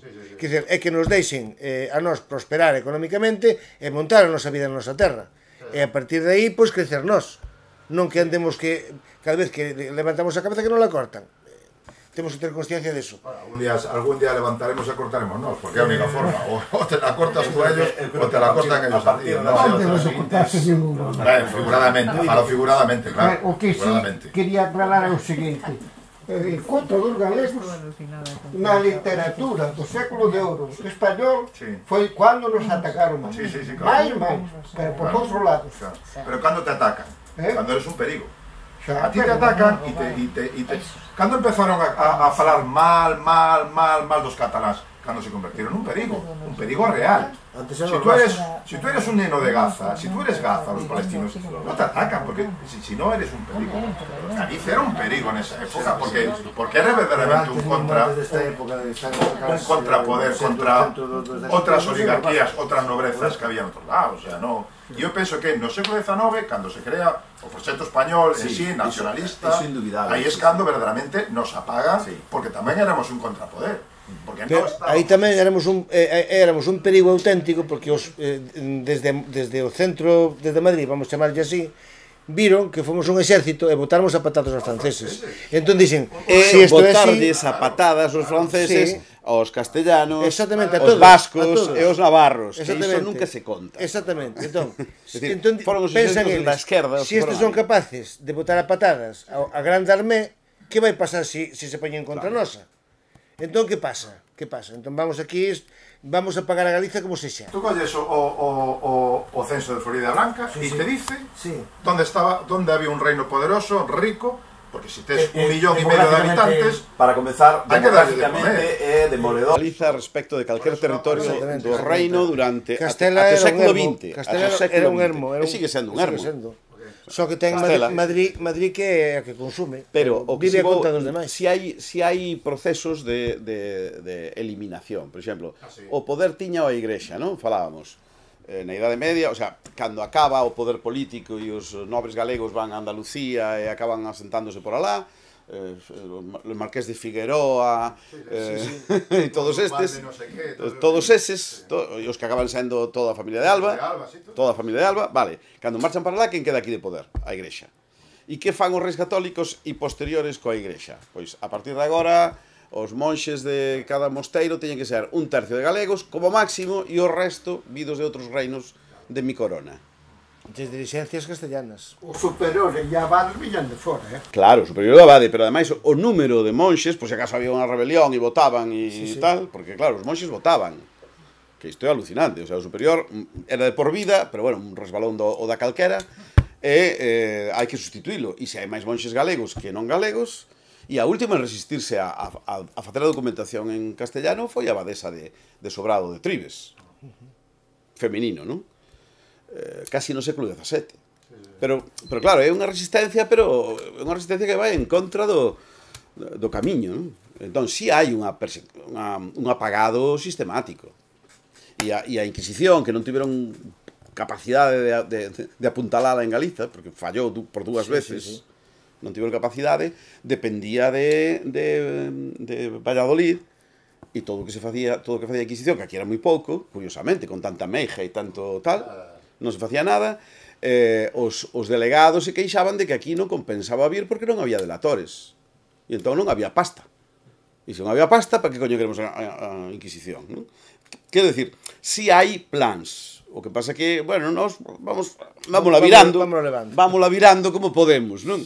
Entón, si, sempre falamos de María Soliño, unha bruxa, é un caso moi particular, pero en Galiza, sentenciados pola bueno, por isto debe haber, non sei, non creo que chegasen a 10. Non creo que chegasen a 10 en 4 ou 5 séculos. Ni xudeus, que tamén temos fama de ser acolledores. Contaba o Losada, este señor que é da Saga, contaba que unha vez unhas xornadas de Pitóns, que no século XVI había un bispo cántabro, de Guevara, que era de Mondoñedo, que recebeu a orden do Papa de que lle fixera unha relación de como estaba o cristianismo na súa diócese. Entón, cando empeza a contar, contalle todo o que había ali, todo é paganismo. O cura está cunha muller, a Biblia esta non é usada... Todo era o paganismo ainda vivía. O Papa pregunta, pero non chegas aí... E que carallo faz? E esta xente, como está isto así? Que a xente os galegos son así, ainda que digas algo para eles dar media volta, non te enteres de nada e siguen facendo o que lles dá a gana. Esto no século XVI, 1500 e tantos. No, pues yo te digo que hasta muy entrado finales do 18 e 19, discurso por así decirlo, esto era territorio... É do 19. Sí, pero era unha resistencia pasiva. Nós facíamos o que nos daba gana e connosco non podían porque non colaborábamos con esa violencia. Cando o poder establecido non é capaz ni siquiera de meterse ou de vencer esa resistencia pasiva, ten que ser moi forte. É moi forte, Foi activa cos franceses, entón foi cando colleron medo. Entendes? Claro, pero saíron como saíron. Porque a Grande Armée foi finalmente vencida en Waterloo nunha batalla en campo aberto, pero como foi. Pero en toda Europa os franceses entraron en cualquier sitio e non foron vencidos como foron vencidos na Galiza. España entraron paseándose. Sí, tamén nos deixaron entrar, que era para chegar a Portugal e dividirlo en tres. Entraron paseándose. Entendes? O sea, a idea, os españoles, o exército regular español, a monarquía española era aliada de Francia. De feito, que normalmente non se sabe, o gobernador da Coruña estivo ocupando Porto. O exército que había en Coruña e en Tui, non sei se en Vigo tamén, levaron todas as unidades e foron a Porto, Viana, non sei que. A primeira estrategia... O comandante era un apelido moi galego. Era de orixe portuguesa, pero era do exército. Era a primeira acción militar que tivo o exército galego, porque se teñen as costas guardadas, entón poden meterse co exército polo norte. Quer dizer, aí foi realmente a estrategia natural de guardar as costas. E iso obrigou a que os portugueses, favoreceu que se pudesen organizar as xuntas portuguesas e os portugueses se podesen libertar dos ingleses, coa axuda inglesa tamén. Entendes? Entón, eso, a Galiza libertou prácticamente a España e axudou grandemente a libertar a Portugal. Quer dizer, aquí quen tivo mérito da guerra, aquí non podemos dicer se realmente de independencia, porque nós actuamos cunha soberanía, ao final non, pero foi unha guerra na que operamos con soberanía. Con soberanía, sí. Entendes? Entón, quen foi? Os exércitos galegos. E había unha economía, unha fiscalidade propia galega, había unha política exterior decidida pola Xunta, foron a Londres a pedir axuda aos ingleses, negociaron cos ingleses para pedir de axuda, os ingleses viñeron aquí porque lle pediron os galegos e os asturianos, pero tamén foron os galegos, os asturianos lle facían caso. Porque chegaban ali, isto non hai quen os entenda, porque son tipos radicais, son tipos que non, pero foron os galegos, negociaron a galega, e os ingleses decidiron entrar. Esta conexión de Galiza con Inglaterra que é outro tema para estudar, porque realmente... Histórica. É histórica, pero sabemos algo. Sí, nada. Claro, sabemos que en Brión entraron uns ingleses a pegar a líos de Ferrol e... non sabemos Jiménez e nos algo. Claro, non sabemos nada da nosa historia, pero digo moito antes. Nos piores anos do confronto entre España e Inglaterra, o mediador máis grande foi o Conde de Gondomar, que estaba en Londres procurando unha fórmula para entendernos cos ingleses para que non houvese problema, porque a economía dos galegos dependía precisamente desto. Donde van os barcos galegos se queren comerciar? Ali arriba. Entón os españoles por que nos están tocando as orellas? Pois non nos deixan comerciar, non nos deixan nada desto. Quais son os intereses galegos? Ir a Inglaterra a negociar. E iso non só eso, moitas máis cousas que hai por aí. É dicir, unha política atlantista no século XIV que dá pé a alianza máis antiga de Europa, que é entre Portugal e Inglaterra, pero fixo un galego e fixo pensando en Galiza inicialmente. Cargárono, sí, pero depois realmente, como Galiza quedou fora de xogo, quedou a alianza entre Inglaterra e Portugal. Conde de Andeiro, falas dele. E depois na historiografía portuguesa é un malvado castellano. Sí. Pero estes tíos están gilipollas. É un conde castellano que viña aquí a... Foi porque se enamorou da raíña, a raíña manipulou como lle deu a gana, e por amor, pois pasou o bando contrario, por botar unha xanela. Tantos apoios do príncipe negro, en fin. Pero que, esas cosas hai que matizalas. Son novelas. Pasa que o que é increíble que ainda xa científicos ou historiadores que sigan dando crédito a esas auténticas barbaridades e chorradas que se escribiron no 19. É todo por política. Bueno, é política, sí, claro. Sí, e que ademais despois din das barbaridades que escribiron no 19 os nosos historiadores, que moitas delas son moi pouco barbaridades, que iso son sandeces que non se poden tal, non? Cando fala do celtismo, incluso os nosos propios historiadores, o sea, os que teñen o título oficial de historiador dicen que Murguía e Biceta inventaban todo. É mentira, non inventaban todo. Inventaban algunhas cousas, iso é certo, pero como podes inventar a partir dunha deducción. Como inventa a historiografía española, por exemplo, con un Pelayo, cousas claro, desas. E o que inventan, incluso cando non é... Bueno, se lees a Pío Moabanga, que supoño que sabedes quen é, porque é daqui de Vigo, o que conta ali, Dios mío, parece política ficción. Iso é como cando fala... el califa, ¿cómo se llama? La historiografía española tiene un libro de estilo, y si te sales de ley no hay. Si no, claro, sales, claro. No hay ni plaza en la universidad. No, eso. Sí, eso falábamos antes. Sí. O sea, aquí para dedicarte a isto tens que entrar polo rejo. Igual que se entra no periódico. Este periódico a liña, e se queres traballar aquí, vas por aquí. E o problema é que nós non temos ningunha liña. Bueno, ese é o problema. Se está construindo. Creativa. Se está construindo. Pero non hai. Quero decir. Temos unos referentes no 19 que estamos sí. Temos un traballo no século XX bastante bo. Hai que seguir traballando. Gratis non nos la van a dar, Non, está claro. No, dimo a min. Nin axudar non nos axudan. E nós facemos traballos que non se fan nas universidades. E temos que facelo persoas que non somos profesionalmente, non estamos nesto, temos outras ocupacións, non? Pero estamos nestos, e tampouco somos tontos, tamén sabemos facer as cousas, non? Entón, claro, a partir de aí construímos, como construíron en outros momentos Emilio González López, que tampouco é historiador, en outros momentos outros, en fin, construírse a partir de onde se pode. Son espacios abertos onde podemos entrar e onde podemos construir. Pero se estamos dentro das institucións do sistema non podemos traballar para nada desde elas. Aí non se pode traballar. Tú estás nun centro oficial de ensino, non podes ensinar tú o que queres. Non, claro. Cuando deberías ensinar moitas cousas. Para iso están as programacións. Claro. Que ti ben sabes. Claro. E eu tamén. Claro. Aparte, tes fillos te lo digo. Moi bonito que me contas, pero a mí eso non me lo van a preguntar. Exactamente. Isto non vou a probar. E es así. Sí. Pero hai que contarlo igual, sabes? Pero eso a responsabilidade dos propios pais transmitirlo aos fillos e transmitirlo con afán de que os seus fillos tomen eso como unha realidade familiar. E se a tomes como unha realidade familiar, o día de mañá eles van a computar, van a ter presente e van a transmitir tamén. É o que decía o irlandés, falo inglés, pero o idioma é o galego. Exactamente. Claro. A mí chocoume terriblemente, non? Porque claro, estes tíos aquí non falan indios gaélico, todo está en gaélico por todas partes, pero non o fala ninguén. Claro.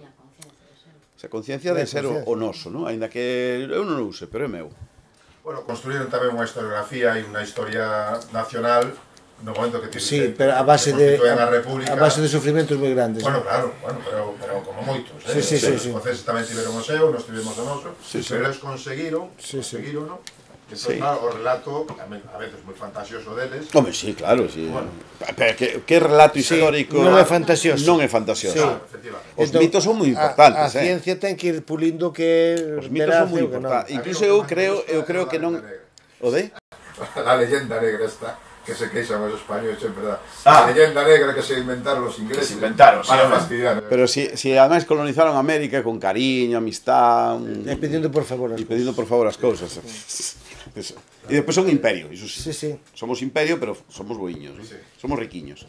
Faltalles dicir, porque... En fin. Pois non sei se hai máis preguntas ou máis comentarios.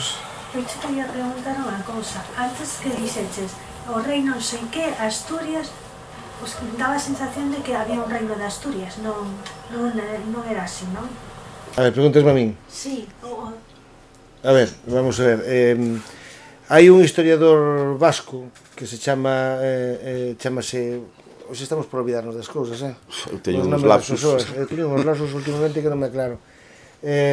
Vesga Marroquín, profesor da Universidade de Deusto.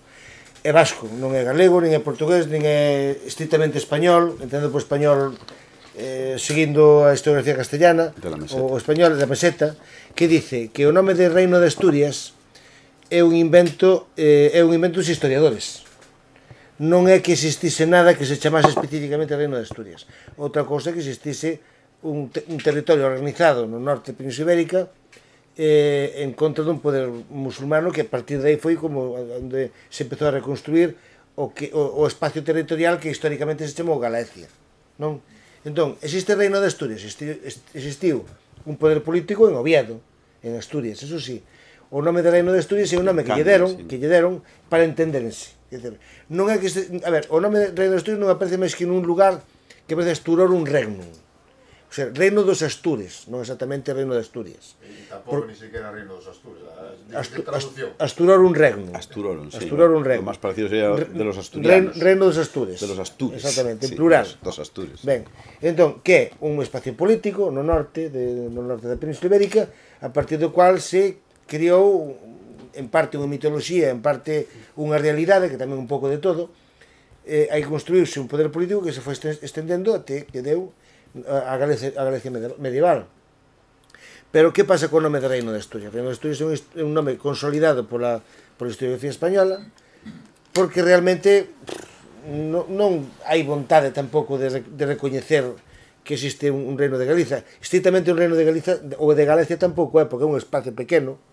E o Reino de Galicia era liberado, sí, por decirlo exactamente, así, ¿no? Era un espacio como Vichy. O da resistencia, A Francia de Vichy, sí. Non era Francia, era un cacho de Francia. Claro, Francia. era resistencia, non? O que pasa é que eu creo que non te preguntaba por iso. Chamanlle Reino de Vichy, que había un reino en Vichy, tal, os de Vichy, nós éramos reino, tal. Non, realmente agora de no clavo. O espacio de resistencia onde a partir de aí se reconstruiu o resto, non? Pero estrictamente un reino de Asturias, houve momentos en que Asturias chegou a contar con poder político incluso independente, con Urraca Asturiana, que foi unha irmá de Fernando II, que houve momentos políticos concretos, non? Pero que ese reino de Asturias do século VIII, pois, non sei, a mellor que ese nome podía valer, pero vale como reino de Vichy, entendes? Como un territorio onde está a resistencia. Eso non significa nada, significa que é un espacio político determinado que non aspiraba a quedarse aí. Se non aspiraba a quedarse aí é porque visualizaba o seu espacio político moito máis amplo. Pero creo que foi no momento en que tú dixetes Afonso VII, Afonso VIII. Sí, entón dixetes Asturias, León, Castela.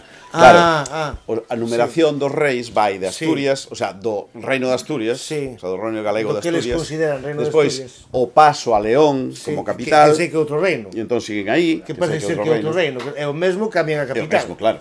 Coa capital en León, e despois todos eses números súmanse aos reis de Castela, que comezan no século XII. Como se fora a continuación dos anteriores. Entón, Afonso VIII é o de Castela porque anterior ao noso Afonso VIII, que... Sétimo. O sea, Afonso VII emperador, o seguinte Afonso en Castela é mal chamado Afonso VIII. Claro. Pero sería o primeiro Afonso... E o noso chamano Afonso IX. Claro. Porque son casi coetáneos. Sí. Pero o VIII non gobernou na Galicia, nin o IX gobernou en Castela. Entón, claro, non é o VIII e IX, son en realidade o VIII e o VIII. O perdón, e primeiro. O oitavo e o oitavo si continúas a numeroloxía por Castela. A liña, porque é da mesma dinastía, o oitavo de aquí e primeiro de Castela. O si numeras... que pares son reyes de España. Claro. Claro, ese é o problema, que parten dunha idea, igual que todo, porque Séneca, vos buscades un dicionario, Séneca, filósofo español romano, e tú dices, como, xa había españoles en Roma, sería romano de Hispania. Entón, claro, esa imprecisión leva a termos esta idea de país. Sí, bueno, a van la lettre, ¿no? Los tartesos vivían en España. Entonces, ¿cómo que en España? Vivirían en Iberia o en... Magallanes era español. Magallanes, bueno, aí xa hai unha apropiación indebida, porque Magallanes era portugués.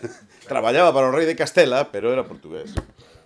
Igual que con a unión, non? Que se casan os dous e teñen polillitas e entón xa está unido o reino. Non, os reinos eran completamente independentes e separados. E de feito... O século XIX, prácticamente. Sí, e de feito, cando o conde Duque de Olivares intenta a unión de armas, se monta unha boa. Os problemas que tivo o paisano. Claro, porque iso de que o exército é o mesmo de Aragón, o de Cataluña, de Valencia, de Baleares, que o de Castela... E mesmo había terzos galegos. Home, sí, claro. Terzos galegos que foron loitar a Irlanda, incluso en favor da independencia irlandesa no século XVII, con bandeiras do Gral, que foron ali a loitar a Irlanda. E a Escocia. E a Escocia. En fin. Eso indica que había unhas institucións galegas propiamente dependentes do Reino de Galicia naquela altura. Entón, había un rei común entre Galiza, Aragón, Castela, León xa... Nápoles. Exactamente, Nápoles. E Nova España. Exactamente, un rei común, pero cada reino tiña as súas institucións. con máis ou menos autonomía, pero tiña. Entón, eso non se conta. Mira, unha cousinha que non quero apuntar. A primeira letra visigota que se atopou aquí en Galicia, e estaba en donde? No, fala Anselmo López Carreira, fala de que o primeiro indicio, o que primeiro podemos identificar como unha letra previsigótica, que é a partir da cual surxe mal chamada letra visigótica, é a pedra dotal de San Pedro de Rochas. Esa pedra dotal é unha pedra que está conservada así, 4 ou 7, non sei, non me acordo agora, son os nomes dos frades que vivían ali en San Pedro de Rochas, e está datada segundo a era hispánica no ano 611. A era hispánica é un cómputo que se inicia cando Augusto conquista España, non? España, non? Completamente, pero eso non ten nada que ver coa era cristá, non? Que empeza xa sabemos cando. Hai 38 anos de diferencia entre unha e outra, non? Entón, 611 da era hispánica, creo que coincide así facendo os contos de 573, creo que é 5, é 3, non me acordo agora. Non son boi matemático. De cabeza non calculo. Non, eu tamén non. 530, eso é época do rei Miro. Na época do rei Miro, era un dos últimos reis suevos. Un pouco suevo era. Sí, era un dos últimos reis suevos, e eso, evidentemente, os visigodos ainda non estaban aquí para nada. Ni con poder, ni sin poder. Entón, claro, chamarlle letra visigótica unha cousa que ten a súa orixe máis remota nunha época sueva, por que non lle vas chamar letra sueva? Por que non lle vas chamar letra galaica? Porque naceu no noroeste da Península Ibérica prácticamente, e se estendeu por toda a Galicia, e evidentemente estendéndose por toda a Galicia ocupou tamén Castela, ocupou outros lugares de Hispania, e evidentemente foi unha letra moi común, e non só na Hispania, estendeuse por moitos territorios do sur de Europa medieval, e naceu, xa digo, onde naceu, onde se pensa que se identificamos esa pedra dotal cos primeiros manifestacións dunha letra pre-visigótica, utilizando a palabra visigótica co nome convencional co que se utiliza habitualmente, non? Porque os historiadores chama letra galaica. É que sona é tabú, quer dizer, hai certas cousas, a palabra galego, Galiza, tal, durante moitos séculos foi tabú na historiografía. Tú colles un libro de historia e non vías Galiza por ningún lado. Por ningún lado, e sigue sin vela. Igual que a palabra celta, a día de hoxe, non aparece por ningún lado. Tú queres falar dos celtas, Semos castrexos. E tú tens que falar de castrexos, tens que como máximo de galaicos, pero o nome de celta é unha cousa que... Celtas son os celtíberos, os celtas para eles son os do centro da Península Ibérica, que se está, pero os celtas tamén eran os castellanos, non sei que tal. Sí, pero é que a nós nos quitan o seu nome e eles ponllo. Eles permiten e a nós non. Entón, ya está todo cheo de indicios e de referencias a que o noroeste da Península Ibérica, nomeadamente a Galicia inteira, ou a Galiza en concreto, está chea de cultura celta por todos os lados, desde os inicios, desde as cachas até máis arriba do chakra número 7. Pero historiadores que... Haberá que marchar, non? Que esta xente ten que comer.